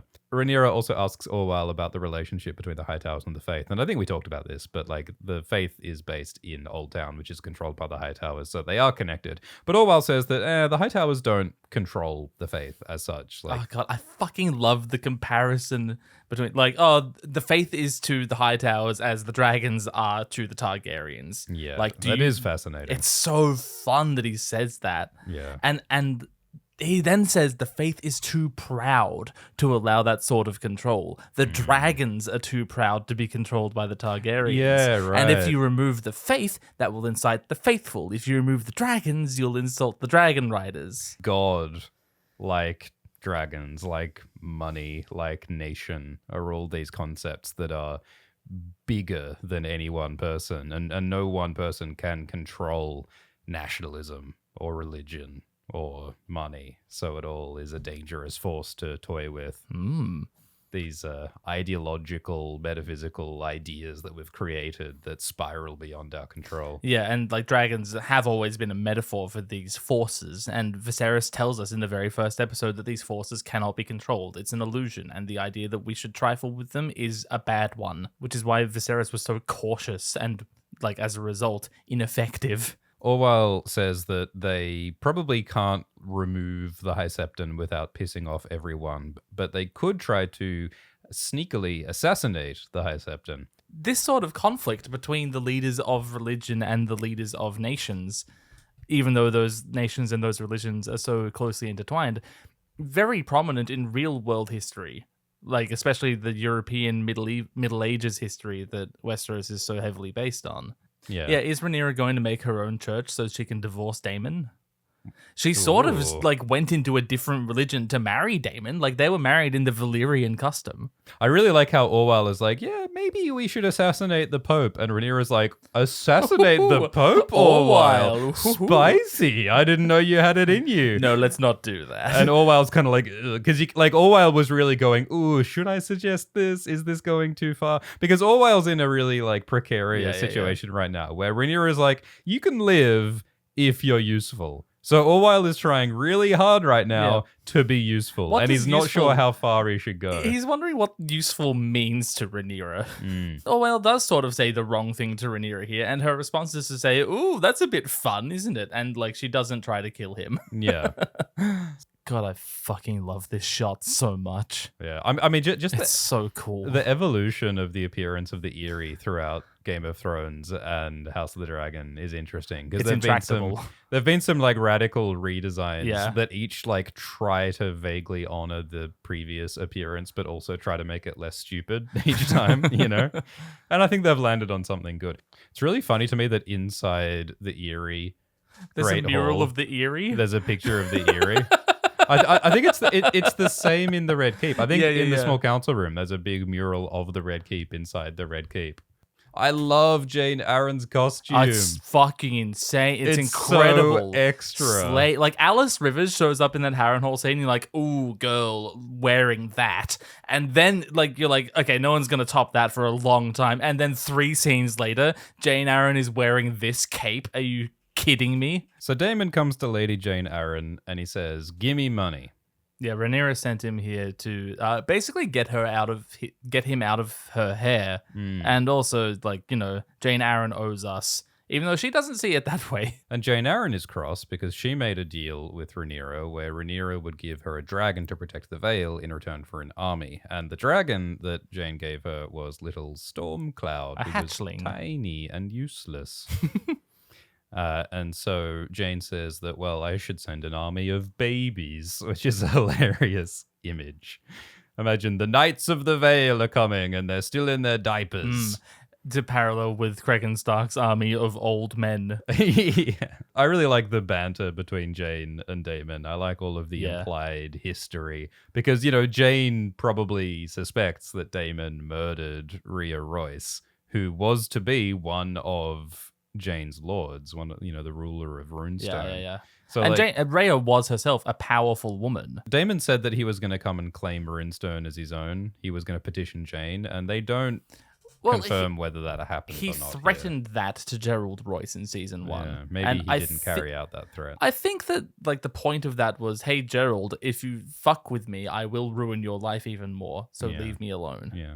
This is some of the most, like, chill and reasonable that we've ever seen Daemon. Like, Daemon is the kind of guy who threatens murder to important people on a fairly regular basis. Last time we said Daemon's not the sort of guy you want as a diplomat in your government, but here he is being a diplomat in the government, and the mission is successful. Yeah, because, like, he has become more humble since his therapy last season. Jane's like, well, I'm not sending you an army because fuck that. And Daemon says, well, if you give me money, I will leave. Yeah. So Jane's like, that sounds good to me. That is very funny. Yeah.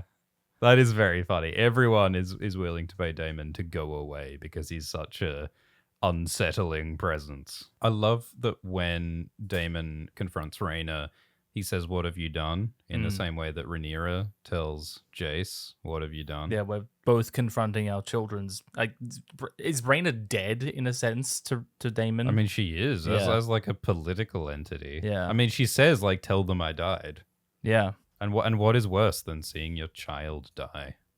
All right. So as Daemon leaves the Eyrie, he puts his sacks of money on his car, and then his car takes off without him. Wild. It's so It's so comical, fucking the funny. big bags of money. Like, I wish it had like dollar Dollar signs on sign the the side. sack. So anyway, like Daemon struggles to control Caraxes here. Caraxes goes off without Daemon, and this is something that like I sort of wasn't expecting to see because Yeah. Daemon and Caraxes have been in lockstep the Yeah. entire show so far. Yeah. But Caraxes smells a friend, Yeah. so we've got to go see the new friend, and Daemon can't control him, and he says to Caraxes, "You're going the wrong way," which is fucking hilarious to me because he's like treating Damon's in the passenger seat and Caraxes is driving the car, and he says you're going the wrong way to the driver of the car, but the driver is also the car. Caraxes is the car. It's so fucking funny to me. Every character and their dragon, like the dragons represent what they really want. In the scene that's about to happen, Sheepstealer growls before Rhaena bites back at her father, right? Yeah. Sheepstealer takes Daemon to Rhaena because Daemon wants to see Rhaena. Yeah. It's very funny. And it is interesting because Daemon is the guy who's gung-ho about dragons. Like, he is the person who is most enthusiastic about, yeah, let's make a dragon empire, dragons, 1,000 years dragons. What do you mean my daughter claimed a dragon? Yeah, but here he is failing to control his dragon. Right, and it's like, yeah. should Daemon be thinking, maybe we shouldn't give everyone dragons. Maybe we shouldn't start a dragon empire. Because if I can't control my dragon, then how can any of these children possibly control their dragons? It is interesting that Daemon tells Caraxes that he's wrong. You're going the wrong way, Caraxes. How can Caraxes ever be wrong? Caraxes is a god. Interesting. Maybe he doesn't believe in all of this as much as we might think he does. Or Well, as yeah. he thinks he does. Well, I mean, Daemon thinks he's a god. Yeah. And I think that he thinks of Caraxes as like a symbiotic life form. He's a part of him. But like, no one thinks that the dragons are like smart. I think that the dragons might be believed to have some like instinctual wisdom or something, but I don't think that anyone thinks that the dragons are like making good choices. Also, can we just appreciate how crazy Caraxes' body is? Yeah, it's great. The like wide shot of him flying into Sheepstealer's lair is just absurd. I think the effects people have outdone themselves. I think they've done a spectacular job creating Caraxes. It is such a memorable design with Yeah. so much personality. Yeah, absolutely. I love it. No matter how many other dragons we'll see in media depicted across the decades, like, how are you ever going to forget Caraxes? Yeah, Yeah. wild stuff. He finds Rhaena and Sheepstealer in this cave. The shot of Rhaena appearing before her father, like silhouetted by Sheepstealer's flame, Yeah. cool as fuck. No, that is one of the coolest things I've seen. I love it. And Daemon instantly knows that it's Rhaena, doesn't he? Like, you can see that look on his face. He immediately knows what he's looking at. Well, I just love how thrown off Daemon is. Yeah, Daemon puts his sword away. When does Daemon ever put his sword away until he's killed everyone else in the room? Well, this is why Daemon is such a bad father, because the only way he knows how to solve problems Yeah. is with violence, and your own children are the one problem that you can't solve with violence. Hopefully. If I was Rhaena, I would clarify Sheepstealer did not kill Jason Vermax. Yeah, I think that's like kind of a plot hole. It is that like Rhaena accepts it as a given that everyone's going to blame her for Jace's death when Which I think is a bit fair. Like, Sheepstealer being there was a complication that contributed to Jace's death. yeah, but I mean a dragon is always a goddamn complication. And Rhaena getting a dragon is a great help to Team Black's side. And ultimately Sheepstealer did not kill Jace. Sheepstealer did kill a bunch of Valarian sailors, and that's really bad. Well, they were scary. They were scary. But yeah, I think it's a little bit silly that Daemon isn't like, hey, but like really, like you don't have to be responsible for Jace's death. Like we can frame it differently because it isn't Rhaena's Well, fault. look, if Rhaenyra is convinced of that, then she's going to be convinced of that. If Daemon and Baela and Rhaena all come together and say like, no, Sheepstealer did not cause Jace's death, I think that it should be possible for Rhaena to not throw her life away. But of course, like, you know, like as I said, I like Rhaena's sort of teenage impulse of Yeah. like, I'm going to leave and I'm not going to be part of this family Yeah, because she's I'm run going away to from do home. my own thing. Like, She's yeah. angry at her dad and she's run away from home. Yeah. I also love Rhaena's costume here. I love how she's like cut or burned her hair away, and she's like fashioned like a hood out of parts of a dress or robe, and she's got like wraps around her hand to protect her hands from sheep stealers' scales. Like, I love the costume that they've done here. I do like that Sheep Stealer and Caraxes are both like screaming, like, I come out and play. I want to hang out with you. Oh, yeah. And Dane was like, no, dude. No. They both like, their dragons are being the emotions that they are restraining. Yeah.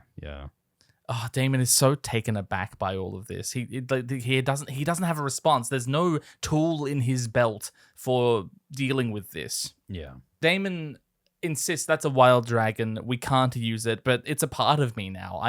He and I are one, and you have to accept that. And also, I'm never seeing you again. Goodbye forever.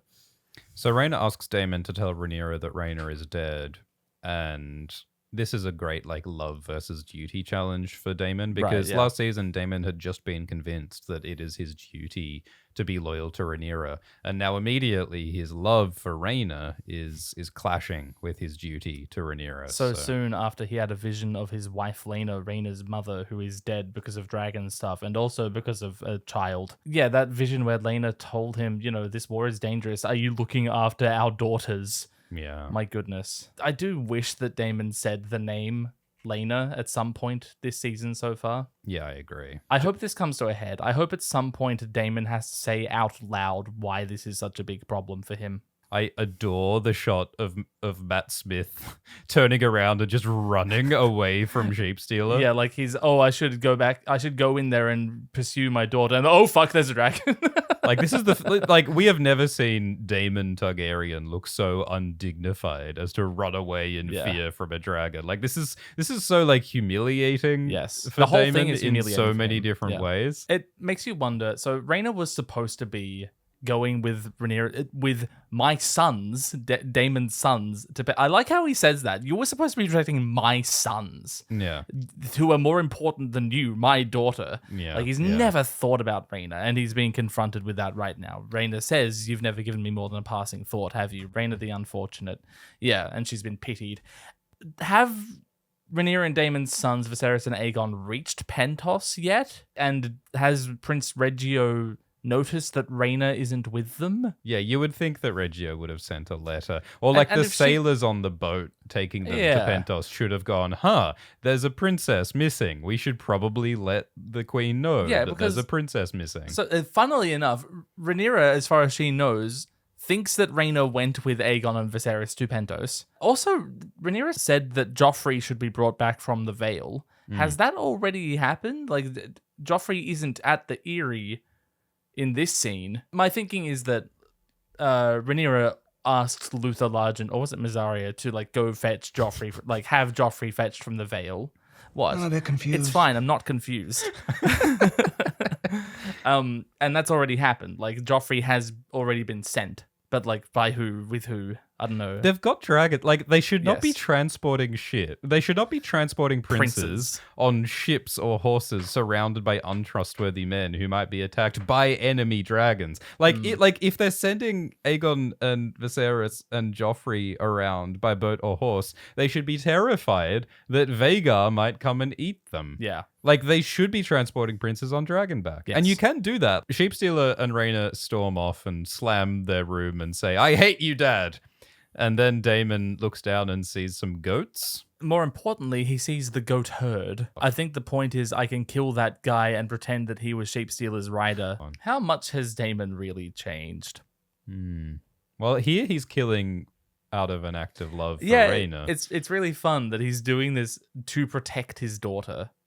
Or at least he thinks so. And to make his wife happy. Like, Daemon is bottling up so much in this one action. Ormond is filling up his vape. He's getting a new canister in his jewel pod. I like how it appears to be a massive mixture of things in his pomander. Yeah, there's a lot of ingredients. Yeah, he has like a specific blend that he needs to keep out all the foul aromas. Imagine being the guy who like accidentally breaks Ormond's nice jars of herbs. Instant death. Yeah. I love how perceptive Darren is of Ormond.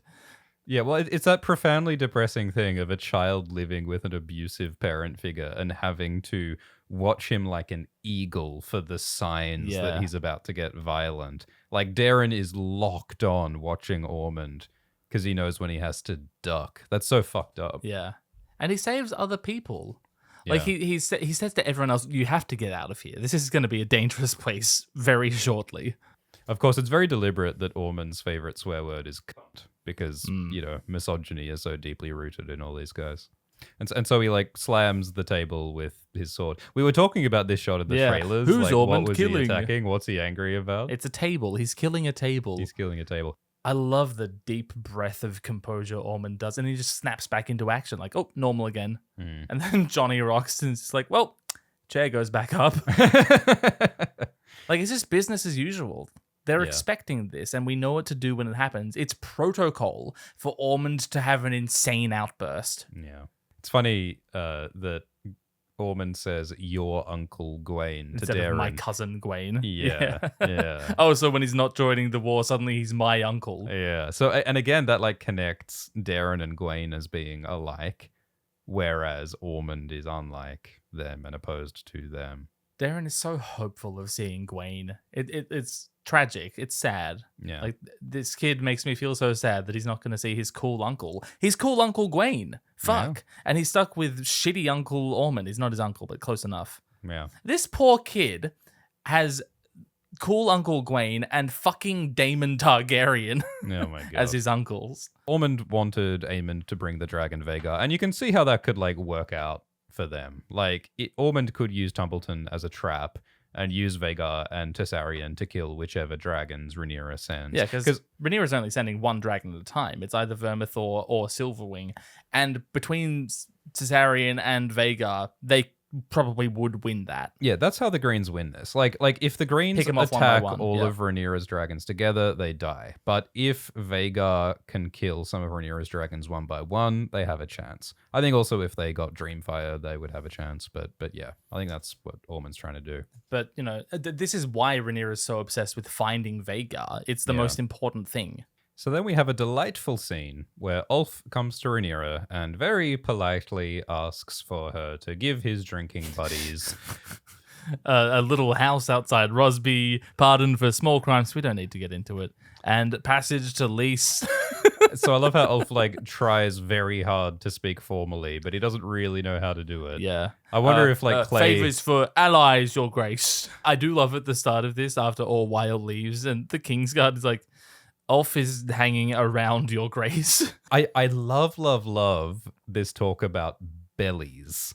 Rhaenyra says, what if someone knifes you in your belly while you're filling your belly with ale? Oh, it's my belly, innit? It's my belly. What a fantastic line. It's my belly. Because Ulf is saying, I am my own person. I have sovereignty and agency over my own body. And Rhaenyra says, no. You're you wrong. don't. I own you, actually. Yes. And what happens to you happens to me. Yes. Your body is the subject of my politics. It's such a... You are my political headache, Rhaenyra.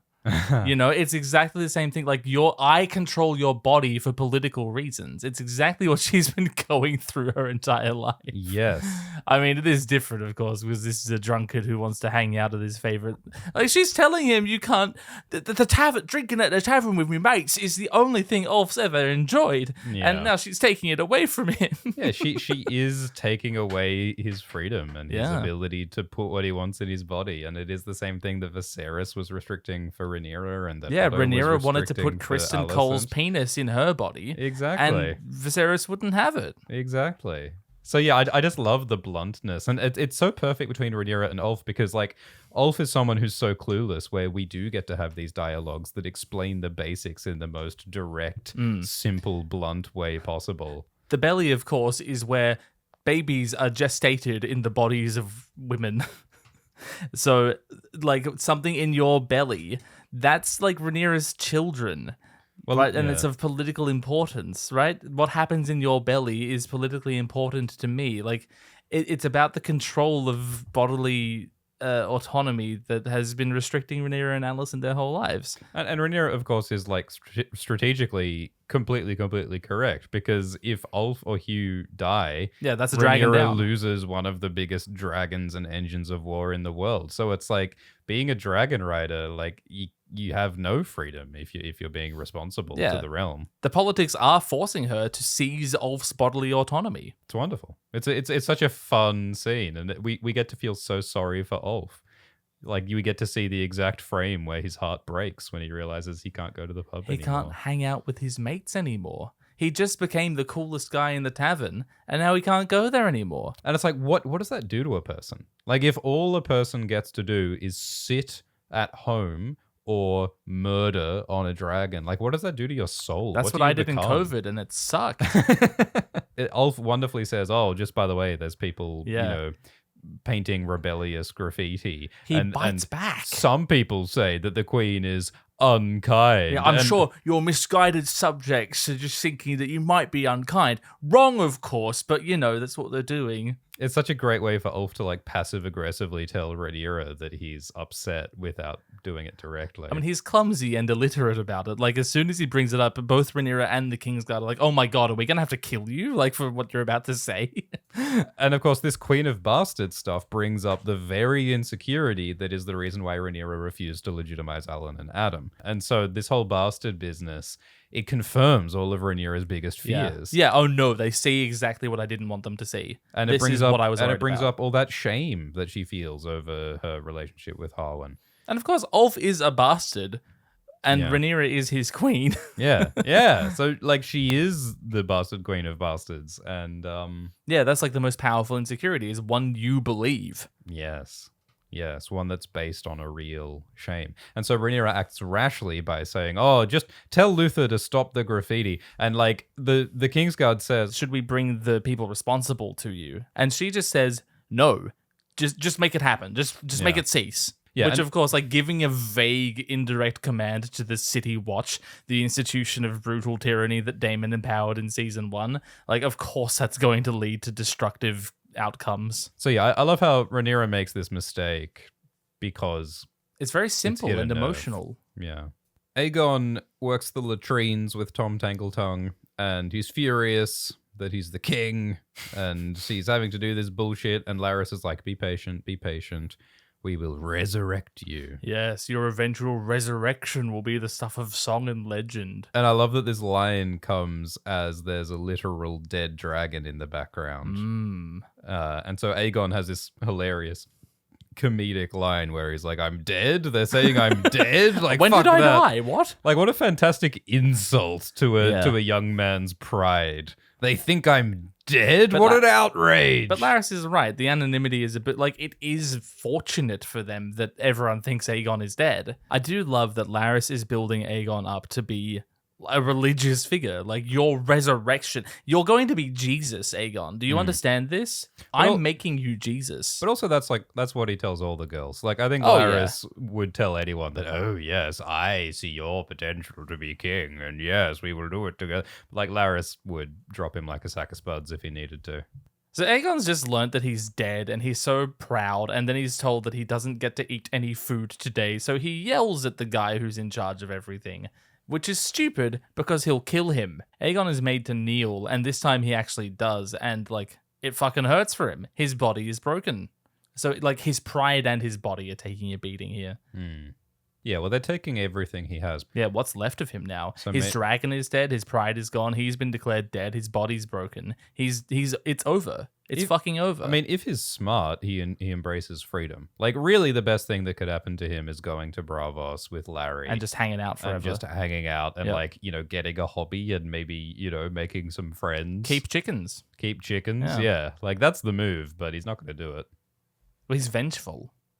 He wants to kill Aemond and Rhaenyra for what they've done to him. We're in the small council room with Rhaenyra and Torrin Manderley and Alan and such, and Torrin is saying, oh yes, I've looked into it thoroughly, and I can confirm we definitely have no money. It looks Yes. as though the result of my investigations is that I have located that the money is not where we thought it should be. Yes, excellent news. I can confirm we were correct about the amount of money that we have, which is indeed, and in fact, nil.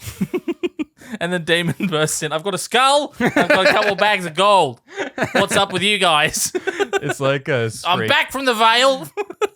I love how, like, Rhaenyra's going, what the fuck is this skull on my table? And Damon's like, what the fuck is this mandolin at my table? Yeah. I'm the clever one around here. That's such a funny So line. stupid. And I love Torrens' reaction. He just sort of like, oh yes, I'll make a note of that. And he writes down, delusional asshat on his notes there, Rhaenyra says clear the room, and Alan thinks, now that I can do. I love how Daemon can't meet Rhaenyra's eye. Yeah. He's he has like to lie to her. Aw. Yeah. Does Damon lie much? I don't think he does. He's usually proud of his horrible actions. Do you think she believes him?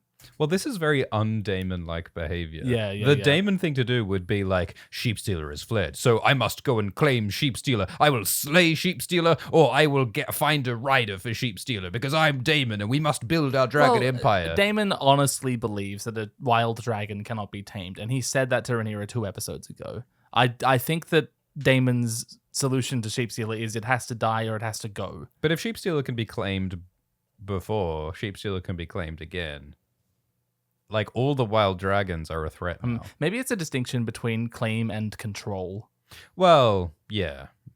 Because if we have Sheepstealer on our side, big air quotes, Daemon thinks that that's still a liability because it's a wild dragon that can't be controlled. But Little does Daemon know that none of the dragons can be controlled. But from Rhaenyra's perspective, the Sheepstealer incident proves that all 3 wild dragons can be used against her. Yeah. Which means they are all threats, and so they should want to nullify that threat. But what Daemon says is, like, real. Claiming a wild dragon is insane and shouldn't have happened once, so it's probably not going to happen twice. Daemon keeps trying to make things right. He's such a hypocrite, though, because Daemon is like, you don't need to get revenge for Jace, but like Daemon is all Daemon does is go out and do violence for his emotional satisfaction. Yeah, true. Vengeance, I suppose, is just violence for emotional satisfaction, and that is what Daemon does. But he's doing this to like make her happy, to try and make things right for his wife, who he loves. Well, he's also doing this to protect Rhaenyra and Yes. to lie to Rhaenyra, so... It's so emotionally fraught. I love him. He's evil. He's so evil. Well, it's kind of like, I mean, this is like the first time Daemon has like tried to do something good. And the first time in his life he tries to be good, he's betraying his wife and queen, who he thinks is the chosen one. He also kills an innocent man for no That too. reason. Mazaria has never looked more smug in her life. And, she's looked smug quite a few times. She's It's been true, smug. yeah. It's not her first time smugging it up. Mazaria, it seems, suspects that Daemon is lying. Mazaria knows Daemon. She knows her ex. Perhaps she'll put 2 and 2 together, that we don't know where Rhaena is and we don't know who Sheepstealer's rider was. Rhaenyra says that they're going to use the money to arm the poor. Well, it's a curious choice of word because she means ALM, as in like gifts of food. Yeah. But it's a homophone, so it sounds like she's giving weapons to the people. So I feel like they should have chosen a different word here, in my opinion. But yeah, Daemon thinks, no, we need to give this money to the City Watch. My guys want their money, so we have to give this to them. All the money we have, give it to them. And there's bickering over who gets the money. And Rhaenyra says, no, we're going to give this to the poor of the city because that's what's most important to her. Well, right Mazaria is all like hashtag defund the police. Yeah. So she's loving this. And Daemon is now going to have to rally a city watch that isn't getting paid, which might be difficult. Oh, here we go. Here we go. Oh, it's one of those scenes, isn't it? Oh, it sure is. Characters. So Rhaenyra gives Otto's ring to Alicent, and it reminds me of how Viserys held Emma's ring As he after died. Emma's death. Yeah. And then Alicent sees that Helena is pregnant. Yeah, she figures out that her daughter's going to have another grandchild for her. Whoopee! Yippee! What a wonderful family moment. Yeah. Oh, no. No, I love the immediate sense of terror and dread. Yeah, if this child that Helena is going to have is a boy, Rhaenyra has to kill it. Yeah. Yeah, because a child of Helena, and it's presumably the child of Aegon, is Aegon's heir and is a potential rival for the throne. So I mean, I think that what they're gonna do is an abortion. Oh, God. I think there's going to be an abortion. And I think that it's going to suck a lot. Yeah, that might suck a lot, yes. And Oh, are they boy. going to have to try and hide this from Rhaenyra? Yeah, like will Alicent, like Orwell has done sneaky stuff for Alicent before. Will Alicent ask Orwell to give a secret dear. abortion to Helena? Oh, that's juicy as fuck. Because like the secrecy of abortifacients being delivered to princesses is precisely what initially Right. drove the rift between Rhaenyra and Alicent. Right. Yeah, the irony Yeah. of Alicent hiding a pregnancy after Rhaenyra hid her sexual misadventures and My moon goodness. tea. So it's so like stomach churning for Alicent to have to subject her own daughter to like a bodily invasion that she doesn't want. I mean, Helena is hiding this, you know, so Helena is avoiding addressing this pregnancy. Yeah, look, I think this is a good scene. I love the feeling of dread. I think it continues the theme of reproductive horror and like bodily horror. What I want is for Helena to have some agency. What I want is for Helena to make a choice. Because it'd be nice if Helena chose to do whatever's going to happen. like the closest thing to a choice that Helena has gotten all season is deciding that she would like some chickens, please. And as charming as that was, I would like her to be a character who gets to do things. Yeah, like materially in reality, not just say a thing that she theoretically would like. So we're assuming it's Aegon's. It might not be Aegon's. What if it's a miraculous Yeah, what if it's conception? Immaculate Conception? What if it's Dragon Jesus? It's Oh a my god, virgin what if it's birth. Dragon Jesus? What if it really is Immaculate Conception? And Rhaenyra's like, wait, but I thought I was Dragon Jesus. Bring on the next scene. Our imaginations are going nowhere good. So yes, this appears to be a day for night shot. Not sure why that. You can see like you can Categorically not good. you can see the sunlight reflecting off that guy's armor. Like you can see that it's daytime. I don't know why they didn't just let it be daytime. Look how shiny the sunlight is on that armor. That's so shitty. Maybe this was supposed to be early, like slightly earlier in the episode when it's still daytime and they wanted to like maintain a bit of continuity. We see that the High Towers are enforcing a curfew in Tumbleton and they're threatening to hang anyone who is not indoors. If it's about a curfew, then it makes sense that it's like sunset, right? Yeah. So maybe they changed it because they wanted to, like, I guess Yeah, it's this ADR. is all ADR. Yeah. It's ADR saying there's a curfew. So maybe the curfew is going to be an important plot. And they needed to element. like introduce it earlier on. We've had so many scenes of the gold cloaks marching about assaulting common people. Like that's like the one constant. No matter if Viserys is king or Aegon is king or Rhaenyra is queen, the one constant is that the police attack the commoners. Yeah, the order that Rhaenyra wanted to give Luther Largent is get rid of the graffiti, find Yeah. the people responsible, make it stop. Yeah. And they are doing this based Yeah. on that order. They are spreading the message of the graffiti. It's dinner time for Targaryen. Sure is. Darren's nuzzling up with Targaryen saying, it's all going to be over soon, don't worry, it'll be cool. We'll get out of Tumbleton. Gwen's going to bail us out, I guess, something like that. And soon we can just go home and everything will be back to normal. And then Ormond comes in and says, actually, we're the superior master race, and you have to be my king, even though I think you're a savage mongrel. Yeah, I'm going to call this a curveball. I was not expecting this. No. This is not in the books. The idea that Ormond has some notion of racial superiority over the Targaryens is fascinating to me. And the idea of Darren as a self-hating Targaryen is fascinating to me. I don't know if he hates himself so much as Ormond wants him Yeah. to hate himself, and he acts like he does to make Ormond happy because he's terrified of Ormond. Yes. And I like Ormond controlling Darren as a parallel to Otto controlling Alicent. And yeah, I love this radical thing where Ormond is like, oh yes, I do want Aegon and Aemond to die and you'll be king and I'll control the kingdom through you. Don't worry and, about that. You're the High Tower. You're the High Tower one. Alicent told us that earlier. And I like how they sort of foreshadowed this with the High Septon Yes. saying Targaryens are evil. And Ormond saying one king is as good as another. It makes sense for the Hightowers because the Hightowers are so rich and so ancient, and they do have connections to the Faith and the Citadel, and they do have an ancient history. You will restore our ancient order, Ormond says. Yeah, I would love to know what that means. Well, the Hightowers were kings in their own right a long, long time ago. So is that what Ormond wants? Does he want to be the king of the Hightower once more? I think it would, like, maybe Ormond does want the Seven Kingdoms to continue, but, like, maybe as Old Town, with Old Town as its capital. Yeah. Or at least with Old Town as the power. So yeah, it's super interesting. And again, like Ormond says that the Targaryens used dark spells to create dragons, which again, this has never been said in any of the books. It was just like this esoteric theory that maybe the dragons were created by dark Valyrian magic. And now, here we've got multiple characters just saying it, and I love it. Yeah.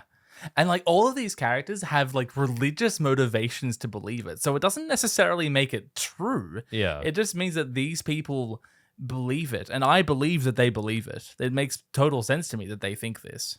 I also love this idea of Ormond thinking he's like smart and smarter than Targaryens, and he Yeah. describes the Targaryens as being poor in intellect but rich in cunning. And it's like it's funny, like it says more about Ormond than it says about the Targaryens, but it also is, you know, maybe true that there have been a lot of like dumb, impulsive, emotional Targaryens. Yeah, even like the best Targaryen king so far, Jaehaerys, was not a paragon of wisdom. And, you know, Daemon is certainly someone who is cunning but doesn't necessarily make smart choices. Anyway, in amongst all that, Ormond like wants to basically blackmail Darren into killing Kat's unnamed brother. Yeah. Yeah, well, it's a kind of like hazing ritual, isn't it? You don't want to disappoint me, do you? I risk so much to raise you up. But it's a threat. Yeah, but it's also that thing of like making someone do something bad to make them feel like they're bound Yeah. to you and culpable with you. And this poor kid who so obviously doesn't want to be a murderer. Yeah, everything we've known about Darren until now is that he's a good lad. Yeah. He's fun and the ladies like him and he sings and he plays the lute and he's chivalrous. That's everything Gwaine told us last season. It's mercy. He talks about mercy as a kingly value. It's like, man, this Yeah. kid. I mean, This kid could have been a good king, maybe. Well, and maybe he will be. Yeah, well, I doubt it with Ormond at the helm. Yeah, well, I think that, like, as you said, I think they're setting up Darren to rebel against Ormond. Yeah, I think that might be fun. I love how Tessarion knocks the It's so candles off funny. the table. Dragons are just big cats. Yeah. And yeah, the irony of using a Targaryen and a dragon against the Yeah. Targaryens and dragons. Ormond is such a like obvious hypocrite. I am loving Ormond as a villain here. Yeah, I love that he's got an ideology, he's got a quirky personality, he's got these messed up relationships. You can see his connections, but also his differences to Alicent and to Gwaine and Otto. I just wish he had a reaction to the smells he's in front of right now. Like right now we're watching him see a dragon, smell a dragon burning a man to death. Well, he's already dead, but you know. Why isn't he reacting to that? We Yeah, should I get agree. something from him. I mean, we know, like, Ormond likes good smells. He likes his pomander. He doesn't like Ah. poopy messengers. So maybe, like, blood and, like, meat are not smells that he hates. Maybe there are very particular smells that are the things that trigger him. But have you ever smelt burning flesh and hair? Yeah. Well, yeah, it does seem like borderline a plot hole, doesn't it? Well, not a plot hole. It's an inconsistency. Well, it's gonna be a plot hole when the smell sensitivity is used against him, True. which surely it will be. True. So what are they gonna make of this good, decent kid? And I love how again they The brought same up thing the war Viserys makes of good kids all the time. Monsters. and corpses. Yeah. And he brought up Viserys, like, mercy, that sounds like something that Viserys would say. And Darren's Yeah. like, oh, sorry. Oh, sorry, I didn't mean to sound like my dad, who I barely knew. So Ormond delivers this wonderful villain monologue about his desire to institute a new racist, nationalist, anti-dragon king. And then the firelight reflects off his face dramatically, and he says, let us begin. What a fantastic, like, villain introduction. No, let's hear him out. I think he's got some interesting ideas. Well, I just love how there's like a lunatic racist ideologue on both sides now. Yeah. Ormond and Damon both feel that they are superior and that justifies their violence. And then you've got like a few sane people in the middle, like Rhaenyra, going, oh, let's maybe focus on like feeding the hungry. Yeah. Dragon time. What did you think of this episode of House of the Dragon? I don't know. I'll have to listen to this podcast to find out what I thought of it. No, I largely enjoyed it. I mostly enjoyed it. In fact, I think I loved it. Yeah, I loved it too. Yeah. You just listen to the podcast. You know, not everything is perfect. But I fucking love it.